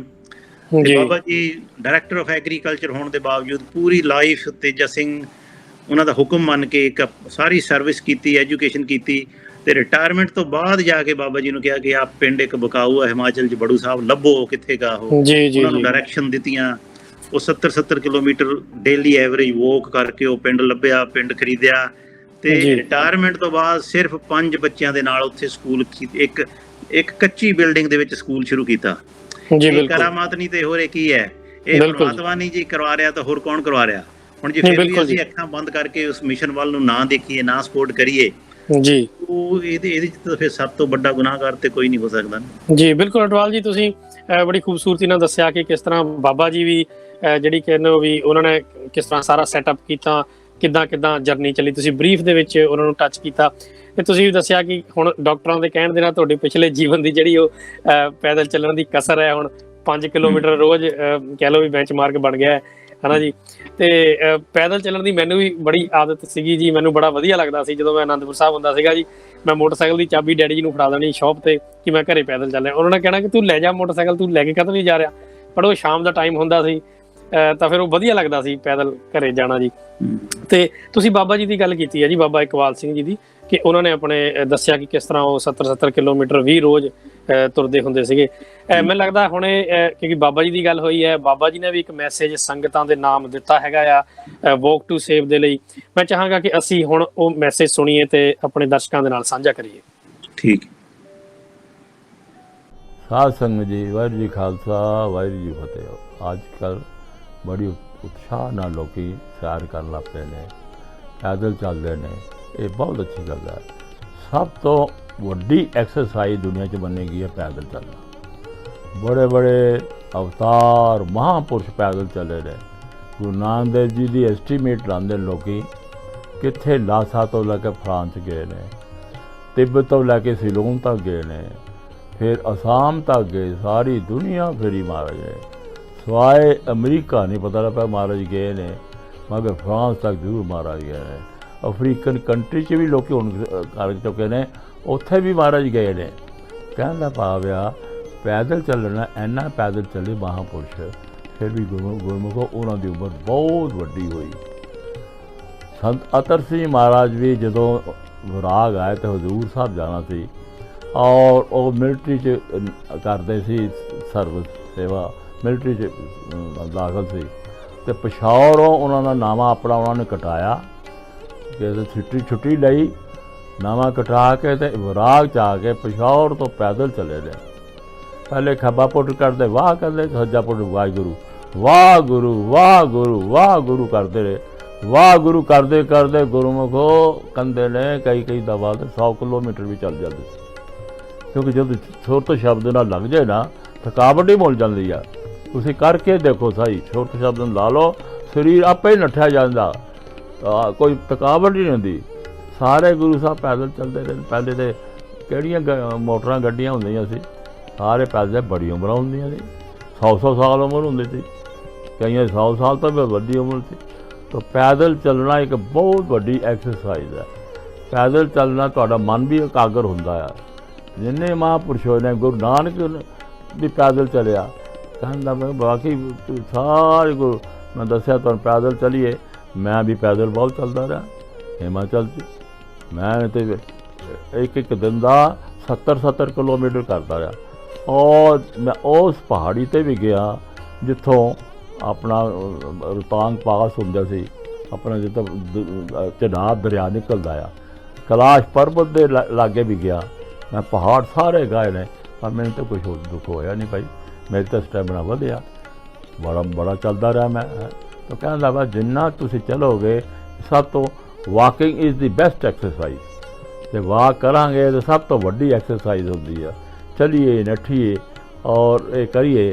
ਗੁਰਮੁਖੋ ਇਸ ਤੋਂ ਦੂਸਰੇ ਗੱਲ ਇਹ ਆ, ਜਦੋਂ ਤੁਸੀਂ ਚੱਲਦੇ ਹੋ ਅਗਰ ਇਹਦੇ ਨਾਲ ਸੋਣੇ 'ਤੇ ਸੁਹਾਗਾ ਹੋ ਜਾਏਗਾ, ਤੁਹਾਡਾ ਜੀਵਨ ਵੀ ਸਫਲਾ ਕਰੇਗਾ। ਸੰਤ ਅਤਰ ਸਿੰਘ ਮਹਾਰਾਜ ਨੇ ਕੀਤਾ ਸੀ, ਜਦੋਂ ਪੈਦਲ ਗਏ ਨੇ ਉਹ ਹਜ਼ੂਰ ਸਾਹਿਬ, ਅਤੇ ਖੱਬਾ ਪਾਰ ਪੁੱਟਦੇ ਵਾਹ ਕਹਿੰਦਾ, ਸੱਜਾ ਪਿੱਟੇ ਗੁਰੂ ਵਾਹ ਗੁਰੂ ਵਾਹ। ਇਸ ਨਾਲ ਤਾਰ ਜੋੜਦੇ, ਮੈਂ ਵੀ ਜੋੜੀ ਇਸ ਤਾਰ। ਖੱਬਾ ਪੁੱਟਦਾ ਸੀ ਮੈਂ ਵਾਹ ਕਹਿੰਦਾ ਸੀ, ਸੱਜਾ ਪੁੱਟ ਗੁਰੂ ਵਾਹ ਗੁਰੂ ਵਾਹ ਗੁਰੂ ਕਰਕੇ ਮੈਂ ਚੱਲਦਾ ਰਹਿੰਦਾ ਸੀ, ਨੱਠਦਾ ਰਹਿੰਦਾ ਸੀ। ਮੈਨੂੰ ਬਿਲਕੁਲ ਤਕਲੀਫ ਨਹੀਂ ਸੀ। ਸੁਰਤ ਸ਼ਬਦ ਗੁਰੂ ਜ਼ਰੂਰੀ ਹੁੰਦੀ ਆ। ਅਤੇ ਜੇ ਤੁਸੀਂ ਨਾਲ ਇਹ ਜੋੜ ਲਓ, ਪਰਮਾਤਮਾ ਦਾ ਨਾਮ ਲਓ, ਜਿਹੜਾ ਵੀ ਧਰਮ ਦਾ ਆਦਮੀ ਆ ਉਹ ਆਪਣੇ ਧਰਮ ਦਾ ਨਾਮ ਲੈਂਦਾ ਰਹੇ, ਇਹ ਉਹਦੇ 'ਚ ਧਿਆਨ ਲੱਗਾ ਰਹੇਗਾ, ਤੁਹਾਨੂੰ ਥਕਾਵਟ ਨਹੀਂ ਰਹੇਗੀ। ਜਿੰਨਾ ਮਰਜ਼ੀ ਚਲੋ ਤੁਸੀਂ। ਗੁਰਮੁਖੋ ਇਹ ਬਹੁਤ ਵੱਡੀ ਗੱਲ, ਇਹ ਵੀ ਭਗਤੀ ਆ। ਕਦੇ ਸਰੀਰ ਨੂੰ ਆਪਣਾ ਰਿਸ਼ਟ ਪੁਸ਼ਟ ਰੱਖ ਕੇ ਪਰਮਾਤਮਾ ਦੇ ਨਾਲ ਮਨ ਨੂੰ ਜੋੜਨਾ ਬਹੁਤ ਵੱਡੀ ਭਗਤੀ ਆ। ਮਹਾਰਾਜ ਨੇ ਆਪ ਕਿਹਾ, ਕਈ ਪ੍ਰਾਪਤ ਮਨੁੱਖ ਦੇ ਹੋਰੀਆ, ਗੋਬਿੰਦ ਮਿਲਣ ਕੀ ਤੇਰੀ ਵਰੀਆ। ਅਵਰ ਕਾ ਤਰੀਕੇ ਤੇ ਨਾ ਕਾ, ਮੇਰੇ ਸਾਧ ਸੰਗਤ ਭਜ ਕੇ ਬੋਲਾ। ਵਾਹਿਗੁਰੂ ਜੀ ਖਾਲਸਾ ਵਾਹਿਗੁਰੂ ਜੀ। ਵਾਕ ਟੂ ਸੇਵ, ਜਿਸ ਵਿੱਚ ਸਾਰਿਆਂ ਨੇ ਇਕਜੁੱਟ ਹੋ ਕੇ 1 ਅਗਸਤ ਤੋਂ 28 ਅਗਸਤ 2020 ਤੱਕ 28 ਦਿਨਾਂ ਵਿੱਚ 28,000 ਕਿਲੋਮੀਟਰ ਵਾਕ ਕਰਨੀ ਹੈ। ਆਓ ਸਾਰੇ ਸੰਗਤੀ ਰੂਪ ਵਿੱਚ ਇਸ ਵਾਕੇਥੌਨ ਦਾ ਹਿੱਸਾ ਬਣੀਏ। ਸੋ ਹਿੱਸਾ ਬਣਨ ਲਈ ਹੁਣੇ ਮੁਫਤ ਵਿੱਚ ਰਜਿਸਟਰ ਕਰੋ। ਇੱਕ ਵਾਰ ਫਿਰ ਤੋਂ ਸਵਾਗਤ ਹੈ ਸਾਰੇ ਹੀ ਦਰਸ਼ਕਾਂ ਦਾ ਸੰਗਤ ਟੀਵੀ ਦੇ ਅੱਜ ਦੇ ਇਸ ਐਪੀਸੋਡ ਦੇ ਵਿੱਚ। ਦੋਸਤੋ, ਤੁਸੀਂ ਸੁਣਿਆ ਜੋ ਸੁਨੇਹਾ ਸਾਨੂੰ ਬਾਬਾ ਇਕਬਾਲ ਸਿੰਘ ਜੀ ਨੇ ਦੱਸਿਆ, ਤੇ ਕਿਸ ਤਰ੍ਹਾਂ ਨੇ ਸਾਨੂੰ ਦੱਸਿਆ ਕਿ ਤੁਰਨ ਦੀ ਕਿਸ ਤਰ੍ਹਾਂ ਮਹਾਨਤਾ ਹੈ, ਤੇ ਜਿਹੜੇ ਮਹਾਨ ਇਨਸਾਨ ਸੀ ਉਹ ਕਿੰਨਾ ਤੁਰੇ ਨੇ, ਤੇ ਕਿਸ ਤਰ੍ਹਾਂ ਤੁਰੇ ਨੇ। ਡਾਕਟਰ ਸਾਹਿਬ ਜੀ, ਤੁਹਾਡੇ ਕੋਲੋਂ ਇੱਕ ਗੱਲ ਪੁੱਛਣੀ ਚਾਹਾਂਗਾ ਕਿ ਜਿਸ ਤਰ੍ਹਾਂ ਇੱਕ ਸਟੱਡੀ ਦੇ ਵਿੱਚ ਫਾਈਂਡ ਆਊਟ ਹੋਇਆ ਆ ਕਿ ਇਨਸਾਨ ਜੋ ਹੈ ਜਦੋਂ ਕੋਈ ਵੀ ਕੰਮ ਚੰਗਾ ਮਾੜਾ 21 ਦਿਨ ਤੱਕ, ਕਹਿ ਲਓ ਵੀ 22 ਦਿਨ ਤੱਕ ਕੰਟੀਨਿਊਸਲੀ ਕਰਦਾ ਹੈ, ਤਾਂ ਉਹਦੀ ਆਦਤ ਬਣ ਜਾਂਦੀ ਹੈ, ਉਹ ਜ਼ਿੰਦਗੀ ਦੀ ਆਦਤਾਂ ਦੇ ਵਿੱਚੋਂ ਸ਼ੁਮਾਰ ਹੋ ਜਾਂਦਾ। ਤੁਹਾਨੂੰ ਕੀ ਲੱਗਦਾ ਹੈ ਕਿ ਜਿਸ ਤਰ੍ਹਾਂ ਹੁਣ ਵਾਕ ਟੂ ਸੇਵ ਹੋਣ ਜਾ ਰਿਹਾ ਆ, ਤੇ ਜਿਸ ਤਰ੍ਹਾਂ ਮੰਨ ਲਓ ਮੇਰੇ ਵਰਗੇ ਜਾਂ ਹੋਰ ਬੰਦੇ ਜਿਹੜੇ ਬਹੁਤ ਚੀਜ਼ਾਂ ਕਰਕੇ ਨਹੀਂ ਵਾਕ ਕਰ ਪਾਉਂਦੇ ਐਵਰੀ ਡੇ, ਸੋ ਲੱਗਦਾ ਹੈ ਕਿ ਕਿਤੇ ਨਾ ਕਿਤੇ ਚਲੋ ਬਹਾਨੇ ਨਾਲ ਹੀ ਸਹੀ, ਸ਼ਾਇਦ ਉਹਨਾਂ ਨੂੰ ਜ਼ਿੰਦਗੀ ਦੇ ਲਈ ਪੂਰੀ ਦੇ ਲਈ ਇੱਕ ਚੰਗੀ ਆਦਤ ਬਣ ਜਾਏ। ਹਾਂਜੀ ਅਮੀਨ, ਇਹਦੇ ਵਿੱਚ ਤਾਂ 40 ਦਿਨ ਦਾ ਵੀ ਹੁੰਦਾ ਸੀ, ਆਪਣੇ ਸਮਾਜ ਦੇ ਹੁੰਦੇ ਸੀ ਨਾ ਕਿ ਜੇ ਤੁਸੀਂ 40 ਦਿਨ ਆਹ ਕਰੋਗੇ, ਜਾਂ ਫਿਰ 3 ਵੀਕਾਂ ਤੱਕ, ਕਈਆਂ ਨੇ ਸੋਚਿਆ ਕਿ 3 ਵੀਕਾਂ ਤੱਕ ਸਮਝ ਲਓ ਉਹ ਹੈਬਿਟ ਬਣ ਜਾਂਦਾ। ਆਪਣਾ ਜੋ ਵੀ ਚੰਗਾ ਹੈਬਿਟ ਬਣਨਾ ਹੋਏ ਜਾਂ ਬੁਰਾ ਹੈਬਿਟ, ਉਹ ਤੁਹਾਡਾ ਕਿੰਨਾ ਵੀਕਾਂ ਦੇ ਵਿੱਚ ਪੱਕਾ ਹੋ ਜਾਂਦਾ।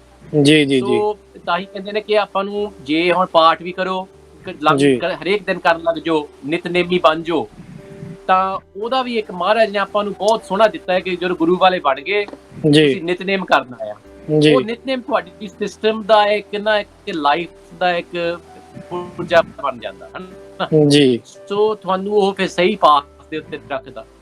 3 ਵੀਕਸ ਦੇ ਵਿੱਚ ਭਾਵੇਂ ਤੁਸੀਂ ਕੁਝ ਖਾਣਾ ਛੱਡਣਾ ਹੋਵੇ, ਡਾਈਟਿੰਗ ਕਰਨੀ ਹੋਵੇ, ਐਕਸਰਸਾਈਜ਼ ਕਰਨੀ ਹੋਵੇ, ਜਾਂ ਹੁਣ ਆਪਾਂ ਕਹਿੰਦੇ ਤੁਰਨਾ ਹੋਵੇ ਜੀ, ਉਹ ਕਹਿੰਦੇ ਕਿ ਤੁਸੀਂ ਉਹ ਤੁਹਾਡਾ ਹੈਬਿਟ ਬਣ ਜਾਊਗਾ ਕਿ ਤੁਹਾਨੂੰ ਜਦੋਂ ਨਾ ਕਾਰ ਦਿਸੀ ਵੀ, ਜਾਂ ਤੁਹਾਨੂੰ ਜਿਵੇਂ ਤੁਸੀਂ ਆਪਦੀ ਮੋਟਰ ਬਾਈਕ ਦੀ ਗੱਲ ਕੀਤੀ ਸੀਗੀ, ਜਾਂ ਕੋਈ ਸੋਹਣੀ ਗੱਡੀ ਜਾਂ ਕੋਈ ਵੀ ਟ੍ਰੇਨ, ਤੁਸੀਂ ਪਹਿਲਾਂ ਕੋਸ਼ਿਸ਼ ਕਰੋਗੇ ਕਿ ਤੁਸੀਂ ਨਾ ਤੁਰਨ ਲੱਗ ਜਾਣਾ। ਤੁਸੀਂ ਕਹਿੰਦਾ ਕਿ ਇੱਕ ਸਟੇਸ਼ਨ ਪਹਿਲਾਂ ਅਸੀਂ ਉਤਰ ਕੇ ਤੁਰ ਲਾਂਗੇ। ਅਸੀਂ ਹੁਣ ਕਾਰ ਦੇ ਵਿੱਚ ਨਹੀਂ 5 ਜਾ ਕੇ ਸ਼ਾਪ ਨੂੰ ਜਾਣਾ, ਅਸੀਂ ਪੈਦਲ ਜਾਵਾਂਗੇ। ਉਹਦੇ ਵਿੱਚ ਇਹ ਹੁੰਦਾ ਕਿ ਤੁਹਾਡੀ ਜਿਹੜੀ ਆਦਤ ਹੋਊਗੀ ਨਾ, ਤੁਹਾਨੂੰ ਉਹਦੇ ਵਿੱਚ ਜਿਵੇਂ ਸਿਮਰਨ ਦੇ ਵਿੱਚੋਂ ਕਰਨ ਦੇ ਨਾਲ ਤੁਹਾਨੂੰ ਜ਼ਿਆਦਾ ਸਿਮਰਨ ਕਰਨ ਦਾ ਜਿਵੇਂ ਸਵਾਦ ਪੈਦਾ ਹੋ ਜਾਂਦਾ, ਉਵੇਂ ਹੀ ਤੁਰਨ ਦਾ ਵੀ ਉਹੀ ਆ। ਤੁਰਨ ਦੇ ਵਿੱਚ, ਫਿਜ਼ੀਕਲ ਐਕਟੀਵਿਟੀ ਦੇ ਵਿੱਚ ਜਦੋਂ ਬੰਦੇ ਇੱਕ ਵਾਰੀ ਕਰਨ ਲੱਗ ਜਾਂਦੇ ਆ ਤੇ ਜਦੋਂ ਫਿਰ ਹਟਦੇ ਆ ਨਾ, ਉਹਨਾਂ ਨੂੰ ਬਹੁਤ ਲੱਗਦਾ ਕਿ ਮੇਰੇ ਦਿਨ ਦੇ ਵਿੱਚ ਅੱਜ ਕੁਝ ਹੋਇਆ ਨਹੀਂ, ਅੱਜ ਮੈਂ ਤੁਰਿਆ ਫਿਰਿਆ ਨਹੀਂ, ਅੱਜ ਮੈਂ ਆਹ ਕੰਮ ਨਹੀਂ ਕੀਤਾ, ਹਨਾ। ਸੋ ਇਹ 3 ਵੀਕਾਂ ਦਾ ਜਿਹੜਾ ਸਵਾਲ ਆ ਆਪਣਾ, 40 ਦਿਨ ਲੈ ਲਓ, 3 ਵੀਕਾਂ, ਇਹਦੇ ਵਿੱਚ ਤੁਹਾਡਾ ਹੈਬਿਟ ਬਣਦਾ ਨਾ, ਚੰਗਾ ਹੈਬਿਟ ਬਣਦਾ ਬਹੁਤ ਜ਼ਿਆਦਾ ਇੱਕ ਲਾਭਮੰਦ ਹੋਊਗਾ। ਤੇ ਜਦੋਂ ਸਾਰੀ ਸੰਗਤ ਦੁਨੀਆ ਦੇ ਵਿੱਚ ਜੁੜ ਰਹੀ ਆ, ਆਪਾਂ ਨੂੰ ਦੱਸਿਆ ਨਾ ਕਿ 1 ਅਗਸਤ ਤੋਂ 28 ਅਗਸਤ ਇਹ ਪੂਰਾ ਉਪਰਾਲਾ ਚੱਲ ਰਿਹਾ ਹੈ। ਤੁਸੀਂ ਆਪ ਦੇਖੋ ਕਿ ਤੁਹਾਡੀ ਨਾਲ ਪੂਰੀ ਦੁਨੀਆ ਜੁੜੀ ਹੋਈ ਆ। ਪਹਿਲਾਂ ਤਾਂ ਉਹਨਾਂ ਨੇ ਇੱਕ ਬੰਦਾ ਆਪ ਉੱਠ ਕੇ ਤੁਰਦਾ ਆ, ਸਾਰੀ ਦੁਨੀਆ ਦੇ ਨਾਲ ਤੁਹਾਡੇ ਤੁਰਨਾ। ਸਭ ਤੋਂ ਵੱਡੀ ਮਿੱਠੀ ਗੱਲ ਇਹ ਆ ਕਿ ਤੁਹਾਡਾ ਤੁਰਨਾ ਸਿਰਫ ਤੁਹਾਡੀ ਸਿਹਤ ਦਾ, ਤੁਹਾਡੀ ਆਪਦੇ ਵਾਸਤੇ ਨਹੀਂ ਹੈਗਾ। ਇਹ ਜਿਵੇਂ ਕਲਗੀਧਰ ਟਰਸਟ ਦੇ ਨਾਲ ਜੁੜ ਕੇ ਗਾਹਾਂ ਵਾਸਤੇ educate to save the world, not just save India, save the world ਇਹ ਪ੍ਰੋਜੈਕਟ ਆ। ਇਹ ਉਹ ਕਹਿੰਦੇ ਨਾ ਸਿੱਖੀ ਸਾਰੀ ਦੁਨੀਆ ਦੀ ਆ, ਸਿੱਖੀ ਸਿਰਫ ਪੰਜਾਬ ਦੀ ਨਹੀਂ ਹੈਗੀ। ਇਹਦੇ ਵਿੱਚ ਆਪਾਂ ਸਾਰਿਆਂ ਨੇ ਜੇ ਇਕੱਠੇ ਜਿਹੜੇ ਪੰਜਾਬ ਤੋਂ ਬਾਹਰ ਬੈਠੇ ਆ ਸਾਰੇ ਜੁੜੀਏ ਤੇ ਕਲਗੀਧਰ ਟਰਸਟ ਦੇ ਨਾਲ ਜਿਹੜਾ ਇਹ ਉਪਰਾਲਾ ਚੱਕਿਆ ਹੈ ਨਾ, ਪੈਰ ਇੱਕ ਪੈਰ ਦੇ ਨਾਲ ਤੁਰ ਕੇ ਵਾਹਿਗੁਰੂ ਕਹਿ ਕੇ ਕੱਲ ਦੇ ਫਰਿਸ਼ਤਿਆਂ ਨੂੰ ਤਿਆਰ ਕਰਨ ਵਾਸਤੇ ਐਜੂਕੇਟ ਸੇਵ ਦੇ ਵਿੱਚ ਲੱਗੀ। ਜੀ ਬਿਲਕੁਲ ਜੀ, ਬਿਲਕੁਲ ਡਾਕਟਰ ਸਾਹਿਬ। ਗੱਲ ਇਹ ਆ ਕਿ ਤੁਸੀਂ ਕਹਿੰਦੇ ਹੋ ਨਾ ਕਿ ਜਿਸ ਤਰ੍ਹਾਂ ਬੰਦਾ ਜਦੋਂ ਕੋਈ ਕੰਮ ਕਰਦਾ ਫਿਰ ਉਹ ਮਿਸ ਕਰਦਾ ਉਸ ਚੀਜ਼ ਨੂੰ, ਜਦੋਂ ਉਹ ਚੀਜ਼ ਨਹੀਂ ਹੁੰਦੀ ਬੰਦੇ ਨੂੰ ਹੁੰਦਾ ਯਾਰ ਮਿਸਿੰਗ ਹੈ ਅੱਜ ਕੋਈ ਚੀਜ਼। ਬਿਲਕੁਲ ਸਹੀ ਗੱਲ ਹੈ ਜੀ ਤੁਹਾਡੀ। ਤੇ ਕਈ ਵਾਰ ਬੰਦਾ ਬੜੀਆਂ ਚੀਜ਼ਾਂ ਪਲੈਨਿੰਗ ਕਰਕੇ ਵੀ ਕਰਨ ਦੀ ਕੋਸ਼ਿਸ਼ ਕਰਦਾ ਜ਼ਿੰਦਗੀ 'ਚ, ਕਈ ਵਾਰ ਨਹੀਂ ਵਰਕਆਊਟ ਹੁੰਦੀਆਂ ਤੇ ਕਈ ਵਾਰ ਬਹਾਨਾ ਕੋਈ ਐਸਾ ਬਣ ਜਾਂਦਾ ਜ਼ਿੰਦਗੀ 'ਚ ਕਿ ਉਹ ਚੀਜ਼ ਸਕਸੈਸਫੁਲ ਹੋ ਜਾਂਦੀ ਹੈ ਜੀ। ਅਟਵਾਲ ਜੀ, ਮੈਂ ਤੁਹਾਡੇ ਵੱਲ ਹੁਣ ਆਉਣਾ ਚਾਹਾਂਗਾ ਜੀ ਗੱਲਬਾਤ ਦੇ ਲਈ ਅਗਲੀ, ਕਿ ਜਿਸ ਤਰ੍ਹਾਂ ਅਸੀਂ ਗੱਲ ਕਰ ਰਹੇ ਸੀ ਕਿ ਯੰਗਰ ਜਨਰੇਸ਼ਨ ਨੂੰ ਨਾਲ ਜੋੜਨ ਦੀ ਗੱਲ ਹੈ ਕਿ ਗੋਲਡਨ ਓਪਰਚੁਨਿਟੀ ਹੋ ਸਕਦੀ ਹੈ, ਤੇ ਨਾਲ ਗੱਲ ਉਹ ਵੀ ਐਡ ਕਰਨੀ ਕਿ ਜੇ 21 ਦਿਨ ਵੀ ਜੇਕਰ ਕੋਈ ਐਜ਼ ਪਰ ਦਾ ਸਟੱਡੀ ਕਿ ਜੇ ਕੋਈ ਬੰਦਾ ਕੋਈ ਚੀਜ਼ ਕਰ ਲੈਂਦਾ ਆ ਤਾਂ ਆਦਤ ਬਣ ਜਾਂਦੀ ਹੈ, ਕੀ ਕਹਿਣਾ ਚਾਹੋਗੇ ਜੀ? ਬਿਲਕੁਲ ਜੀ, ਇਹ ਜਿਹੜਾ ਵੋਕ ਟੂ ਸੇਵ ਦਾ ਸਾਡਾ ਜੋ ਵਾਹਿਗੁਰੂ ਦੀ ਕਿਰਪਾ ਦੇ ਨਾਲ ਇਹ ਫੁਰਨਾ ਫੁਰਿਆ ਆਈਡੀਆ ਆਇਆ ਇਹਦਾ, ਕਿ ਅਸੀਂ ਇੱਕ ਦਿਨ ਮਿੱਥ ਕੇ ਸਾਰੇ ਇਕੱਠੇ ਹੋ ਕੇ ਨਹੀਂ ਕਰ ਸਕਦੇ ਤਾਂ ਅਸੀਂ ਇਸ ਤਰ੍ਹਾਂ ਕਰੀਏ ਕਿ ਟਾਰਗੇਟ ਸੈੱਟ ਕਰਕੇ ਉਸ ਟਾਰਗੇਟ ਨੂੰ ਵਰਲਡ ਵਾਈਡ ਅਸੀਂ 28 ਦਿਨਾਂ ਦੇ ਵਿੱਚ ਅਚੀਵ ਕਰੀਏ। ਸੋ 28,000 ਤੇ ਸਾਡਾ ਮਿਨੀਮਮ ਟਾਰਗੇਟ ਹੈ, ਭਾਵੇਂ ਮਿਲੀਅਨ ਹੋ ਜਾਣ ਜਿੰਨਾ ਮਰਜ਼ੀ ਹੋ ਜਾਏ, ਉਹ ਅਪਰ ਸਾਈਡ ਦੇ ਉੱਤੇ ਕੋਈ ਪ੍ਰੋਬਲਮ ਨਹੀਂ, ਪਰ 28,000 ਮਿਨੀਮਮ ਹੈ। ਐਂਡ ਅਸੀਂ ਉਹ ਕਰਨਾ ਵੀ ਇਸ ਤਰ੍ਹਾਂ ਹੈ ਕਿ ਹੋ ਸਕਦਾ ਕੋਈ ਜਿਹੜੇ ਪਾਰਟੀਸਪੇਟ ਕਰਦੇ ਕਿ ਅਸੀਂ ਚਲੋ ਇੱਕੋ ਦਿਨ ਪਾਰਟੀਸਪੇਟ ਕਰਨਾ ਕੋਈ ਨਹੀਂ, ਕੁਛ ਇਹ ਵੀ ਇਹ ਨਾ ਕਿ ਜਿਸ ਤਰ੍ਹਾਂ ਮੈਂ ਪਲਾਨ ਕਰ ਰਿਹਾ ਕਿ ਅਸੀਂ ਪੂਰੀ family every day 5 kilometre 올 28 days ਕਰੀਏ ਜੀ। ਇਹਦੇ 'ਚ ਇਸ ਕਰਨ ਦੇ ਨਾਲ ਇੱਕ ਬਹੁਤ ਹੀ ਵੱਡੀ ਹੈਬਿਟ, ਇੱਕ ਤਾਂ ਵਾਕਿੰਗ ਦੀ ਹੈਬਿਟ ਤੇ ਇੱਕ ਨਾਲ ਨਾਮ ਸਿਮਰਨ ਦੀ ਜੀ। ਮੈਂ ਆਪ ਇਹ ਦੇਖਿਆ ਕਿ ਜਿਸ ਦਿਨ ਟਾਈਮ ਸਿਰ ਉੱਠ ਕੇ ਵੋਕ, ਜਿਸ ਤਰ੍ਹਾਂ ਮੈਂ ਦੱਸਿਆ ਕਿ ਡਾਕਟਰਾਂ ਨੇ ਐਡਵਾਈਸ ਕੀਤਾ ਕਿ ਜ਼ਰੂਰੀ ਹੈ ਗੁੱਡ ਹੈਲਥ ਵਾਸਤੇ, ਤੁਸੀਂ ਹੁਣ ਬਾਕੀ ਐਕਸਰਸਾਈਜ਼ ਜੇ ਨਹੀਂ ਕਰ ਸਕਦੇ ਤੇ ਵੋਕ ਜ਼ਰੂਰ ਕਰੋ। ਤੇ ਮੈਂ ਵੋਕ ਦੇ ਕਈ ਵਾਰੀ ਇਕੱਲਾ ਨਿਕਲ ਜਾਣਾ ਪਾਰਕ ਦੇ ਵਿੱਚ, ਤੇ ਮੈਂ ਉਹ ਦੇਖਣਾ ਕਿ ਮੇਰਾ ਵੋਕ ਦੇ ਵਿੱਚ ਹੀ ਨਿਤਨੇਮ ਵੀ 2 ਵਾਰ ਹੋ ਜਾਣਾ, ਇੱਕ ਵਾਰ ਜਾਣ ਦੇ ਵੇਲੇ, ਇੱਕ ਵਾਰ ਆਉਣ ਦੇ ਵੇਲੇ ਜੀ। ਉਹ ਜਦੋਂ ਤੁਹਾਡਾ ਇੱਕ ਰੂਟੀਨ ਬਣ ਜਾਂਦਾ, ਇੱਕ ਹੈਬਿਟ ਬਣ ਜਾਂਦੀ ਹੈ, ਉਹ ਫਿਰ ਤੁਸੀਂ ਉਸ ਚੀਜ਼ ਨੂੰ ਮਿਸ ਕਰਨ ਲੱਗ ਪੈਂਦੇ ਆ ਜੀ। ਇਹੋ ਹੀ ਹੈਗੀ ਹੈ ਜਿਹੜੀ ਵੈਲਿਊ ਬੇਸਡ ਐਜੂਕੇਸ਼ਨ ਦਾ ਮੇਨ ਬੇਸਿਕ ਫੰਡਾਮੈਂਟਲ ਇਹੋ ਹੈ ਕਿ ਜੇ ਅਸੀਂ ਪ੍ਰਾਇਮਰੀ ਸਕੂਲ ਦੇ ਵਿੱਚ ਬੱਚਿਆਂ ਦੇ ਮਨ ਦੇ ਵਿੱਚ ਭਰ ਦਈਏ ਕਿ ਭਾਈ ਇਹ ਸੋਚ ਸੀ ਗੁਰੂ ਨਾਨਕ ਦੇਵ ਜੀ ਦੀ, ਇਹ ਸੋਚ ਸੀ ਗੁਰੂ ਅੰਗਦ ਦੇਵ ਜੀ ਦੀ, ਇਹ 10 ਜਾਮਿਆਂ ਦੇ ਵਿੱਚ ਵਾਹਿਗੁਰੂ ਨੇ ਆਪ ਆ ਕੇ ਸਾਨੂੰ ਇਹ ਜੀਵਨ ਜਾਂਚ ਦੱਸੀ ਹੈ, ਤੇ ਐਂਡ ਦੇ ਵਿੱਚ ਸਾਨੂੰ ਜਿਹੜੇ ਗੁਰੂ ਗ੍ਰੰਥ ਸਾਹਿਬ ਜੀ ਇੱਕ ਪ੍ਰਗਟ ਗੁਰਾਂ ਕੀ ਦੇ ਲਿਵਿੰਗ ਗੁਰੂ ਦਾ ਸਾਡੇ ਕੋਲ ਕਨਸੈਪਟ ਆਇਆ ਜੀ, ਉਹ ਐਡਾ ਬੜਾ ਵੈਲਿਊਜ਼ ਦਾ ਖਜ਼ਾਨਾ ਹੈ। ਅਸੀਂ ਉਹ ਜੇ ਬੱਚਿਆਂ ਦੀ ਉਹ ਹੈਬਿਟ ਬਣ ਜਾਏ ਜੀ। ਹੁਣ ਮੈਂ ਤੁਹਾਨੂੰ ਦੱਸਦਾ ਇੱਕ ਐਗਜ਼ਾਮਪਲ ਹੈ ਕਿ ਸਾਰਿਆਂ ਦੇ ਵਿੱਚ ਕੁਛ ਨਾ ਕੁਛ ਕਮੀਆਂ ਹੁੰਦੀਆਂ, ਅਸੀਂ ਸਾਰੇ ਕਮੀਆਂ ਦੇ ਪੁਲੰਦੇ ਹਨ, ਉਹਦੇ 'ਚ ਕੋਈ ਵੀ perfect, no one is perfect ਹੈ ਜੀ। ਤੋ ਉਹਦੇ 'ਚ ਇੱਕ ਸਿੰਘ ਸਾਹਿਬ ਦੀ ਸਟੋਰੀ ਹੈ ਕਿ ਉਹ ਕਹਿੰਦਾ ਕਿ ਮੇਰੇ ਤੇ ਸਵੇਰ ਨੂੰ ਨਹੀਂ ਉੱਠ ਹੁੰਦਾ ਸਵੇਰ ਨੂੰ ਮੈਂ ਅੰਮ੍ਰਿਤ ਵੇਲੇ ਉੱਠ ਨਹੀਂ ਸਕਦਾ ਜੀ, ਮੈਂ ਉੱਠ ਨਹੀਂ ਸਕਦਾ, ਮੈਂ ਲੇਟ ਹੋ ਜਾਂਦਾ, ਫਿਰ ਮੈਂ ਨਿਤਨੇਮ ਨਹੀਂ ਕਰਦਾ ਜੀ। ਇਹ ਮੇਰੇ ਨਾਲ ਵੀ ਥੋੜਾ ਚਿਰ ਇਹੋ ਮੇਰੀ ਆਪਣੀ ਪ੍ਰੈਕਟੀਕਲ ਲਾਈਫ ਦੇ ਵਿੱਚ ਵੀ ਦੇਖਿਆ ਕਿ ਯਾਰ ਜੇ ਕਿਸੇ ਕਾਰਨ ਕਰਕੇ ਰਾਤ ਨੂੰ ਕਮਿਟਮੈਂਟਸ ਅਸੀਂ ਲੇਟ ਸੁੱਤੇ ਜੀ, ਫਿਰ ਸਵੇਰ ਨੂੰ ਅਰਲੀ ਜਾਣਾ ਕੰਮ ਤੇ ਉਹ ਪਹਿਲਾਂ ਉੱਠ ਕੇ ਨਿਤਨੇਮ ਨਹੀਂ ਹੋਇਆ, ਤੁਸੀਂ ਉਹ ਇੱਕ ਦਿਨ ਮਿਸ ਕਰ ਦਿੱਤਾ। ਸੋ ਇਸ ਤਰ੍ਹਾਂ ਤੁਹਾਡੇ ਜਦੋਂ ਤੁਸੀਂ ਮਿਸ ਕਰਨ ਲੱਗ ਪੈਂਦੇ ਨਾ ਨਿਤਨੇਮ, ਕੋਈ ਐਕਸਕਿਊਜ਼ ਤੁਹਾਡਾ ਹਰ ਰੋਜ਼ ਕੋਈ ਨਾ ਕੋਈ ਨਵਾਂ ਐਕਸਕਿਊਜ਼ ਤੁਹਾਨੂੰ ਲੱਗ ਪੈਣਾ। ਮੈਨੂੰ ਉਸ ਚੀਜ਼ ਤੇ ਬੜਾ ਗੁੱਸਾ ਆਇਆ ਕਿ ਯਾਰ ਇਹ ਤੇ ਬੜੀ ਮਾੜੀ ਗੱਲ ਹੈ ਨਾ ਕਿ ਤੁਸੀਂ ਆਪਣੀ ਲਾਈਫ ਨੂੰ ਜਿਸ ਤਰ੍ਹਾਂ ਵੀ ਚੇਂਜ ਕਰਨਾ ਕਰੋ, ਨਿਤਨੇਮ ਨਹੀਂ। ਜੀ ਬਿਲਕੁਲ, ਖਾਸ ਕਰਕੇ ਅੰਮ੍ਰਿਤ ਛਕਣ ਤੋਂ ਬਾਅਦ ਦੀ ਗੱਲ ਹੈ ਇਹੋ। ਫਿਰ ਮੈਂ ਕਿਹਾ ਠੀਕ ਹੈ, ਅੰਮ੍ਰਿਤ ਵੇਲੇ ਨਹੀਂ ਉੱਠ ਹੋਇਆ, ਪਰ ਫਿਰ ਵੀ ਚਲੋ ਭਾਵੇਂ ਲੇਟ ਕਰੋ, ਡੇ ਟਾਈਮ ਕਰੋ, ਨਿਤਨੇਮ ਨਹੀਂ ਮਿਸ ਕਰਨਾ। ਫਿਰ ਇੱਥੇ ਤੱਕ ਹੋ ਗਿਆ ਕਿ ਮੈਂ ਫਿਰ ਇੱਕ ਆਪਣਾ ਵੀ ਇਹੀ ਅਸੂਲ ਬਣਾ ਲਿਆ ਕਿ ਜਦੋਂ ਤੁਸੀਂ ਸਵੇਰ ਨੂੰ ਬੈੱਡ ਦੇ ਵਿੱਚੋਂ ਨਿਕਲ ਗਏ ਇੱਕ ਵਾਰੀ, ਤੇ ਸ਼ਾਮ ਨੂੰ ਬੈੱਡ ਦੇ ਵਿੱਚ ਨਹੀਂ ਜਾਣਾ ਜਿੰਨਾ ਚਿਰ ਤੁਹਾਡਾ ਨਿਤਨੇਮ ਪੂਰਾ ਨਹੀਂ ਹੋਇਆ, ਭਾਵੇਂ ਸਵੇਰ ਦੇ ਅਗਲੇ ਦਿਨ ਦੇ 2 ਵੱਜ ਜਾਣ। ਉਹ ਜੀ ਬਿਲਕੁਲ, ਤੁਸੀਂ ਹੈਬਿਟ ਦੀ ਗੱਲ ਕਰਦੇ ਹੋ ਨਾ, ਇਹ ਚੀਜ਼ ਹੈ ਕਿ ਲੱਗੇਗਾ ਤਾਂ ਬੜਾ ਕਿ ਯਾਰ ਇਹ 5 ਕਿਲੋਮੀਟਰ ਮੈਂ ਕਿਸ ਤਰ੍ਹਾਂ ਵਾਹਿਗੁਰੂ ਵਿੱਚ ਕੋਈ ਹੋਰ ਖਿਆਲ ਆ ਜਾਏਗਾ, ਕੋਈ ਦੋਸਤ ਮਿਲ ਜਾਏਗਾ, ਮੈਂ ਗੱਲ ਜੀ ਉਹਦੀ ਕੋਈ ਗੱਲ ਨਹੀਂ, ਉਹ ਚੀਜ਼ਾਂ ਨਹੀਂ ਵਰੀ ਕਰਨੀਆਂ। ਅਸੀਂ ਮੈਕਸੀਮਾਈਜ਼ ਆਪਣਾ ਫੋਕਸ ਵਾਹਿਗੁਰੂ ਤੇ ਕਰਨਾ, ਹਰ ਇੱਕ ਸਟੈਪ ਦੇ ਨਾਲ ਵਾਹਿਗੁਰੂ ਕਹਿਣਾ, ਤੇ 28 ਦਿਨ ਦੇ ਵਿੱਚ ਇਹ ਹੈਬਿਟ ਬਣ ਜਾਂਦੀ ਹੈ। ਤਾਂ ਮੈਂ ਕਹਿੰਦਾ ਇਹ ਤੋਂ ਵਧੀਆ ਹੈਬਿਟ ਕੋਈ ਨਹੀਂ। ਸੋ ਨਿਤਨੇਮ ਦੀ ਵੀ ਇਹੀ ਹੈਬਿਟ ਹੈ ਕਿ ਜਦੋਂ ਤੁਸੀਂ ਬਣਾ ਹੀ ਲਿਆ ਫਿਰ ਕਰਨਾ ਹੀ ਕਰਨਾ, ਫਿਰ ਉਹ ਮਿਸ ਨਹੀਂ ਹੋਵੇਗਾ, ਫਿਰ ਤੁਹਾਡਾ ਨਿਤਨੇਮ ਵੀ ਸੁਧਰ ਜਾਂਦਾ, ਫਿਰ ਤੁਹਾਡਾ ਸਭ ਕੁਝ ਹੀ ਨਿਤਨੇਮ ਦੀ ਕੁਆਲਿਟੀ, ਫਿਰ ਤੁਹਾਡਾ ਪਿਆਰ ਵੀ ਹੋ ਜਾਂਦਾ, ਫਿਰ ਤੁਸੀਂ ਨਿਤਨੇਮ ਤੋਂ ਅੱਗੇ ਨਿਤਨੇਮ ਤਾਂ ਸਟਾਰਟ ਹੀ ਹੁੰਦਾ। ਫਿਰ ਤੁਸੀਂ ਸੋਚਦੇ ਕਿ ਅਸੀਂ ਗੁਰੂ ਗ੍ਰੰਥ ਸਾਹਿਬ ਜੀ ਦਾ ਇੱਕ ਸਹਿਜ ਪਾਠ ਕਰ ਲਈਏ, ਫਿਰ ਅਸੀਂ ਚਲੋ ਗੁਰੂ ਘਰ 'ਚ ਜਾ ਕੇ ਸੇਵਾ ਕਰਕੇ ਇੱਕ ਅਖੰਡ ਪਾਠ ਸਾਹਿਬ ਦੀ ਰੌਲ ਲਾ ਆਈਏ।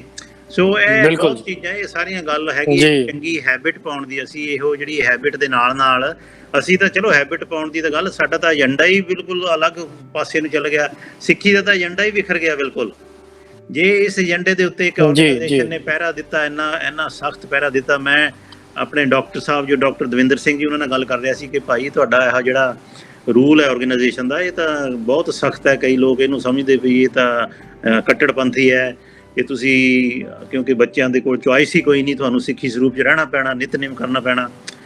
ਉਹ ਕਹਿੰਦੇ ਜੀ ਇਹ ਤੋਂ ਬਿਨਾਂ ਰਾਹ ਹੋਰ ਕੋਈ ਨਹੀਂ, ਸਾਡੇ ਭਾਵੇਂ ਸਾਰੇ ਸਕੂਲ ਬੰਦ ਹੋ ਜਾਣ, ਇਹ ਜਿਹੜੀਆਂ ਕੰਡੀਸ਼ਨਾਂ ਜਿਹੜੀਆਂ ਅਸੀਂ ਜੋ ਮਿਸ਼ਨ ਸੰਤ ਅਤਰ ਸਿੰਘ ਜੀ ਮਹਾਰਾਜ ਤੋਂ ਅੱਜ ਤੱਕ ਚੱਲਦਾ ਆਇਆ ਨਾ, ਇਸ ਚੀਜ਼ ਨੂੰ ਅਸੀਂ ਬੰਦ ਨਹੀਂ ਕਰਾਂਗੇ।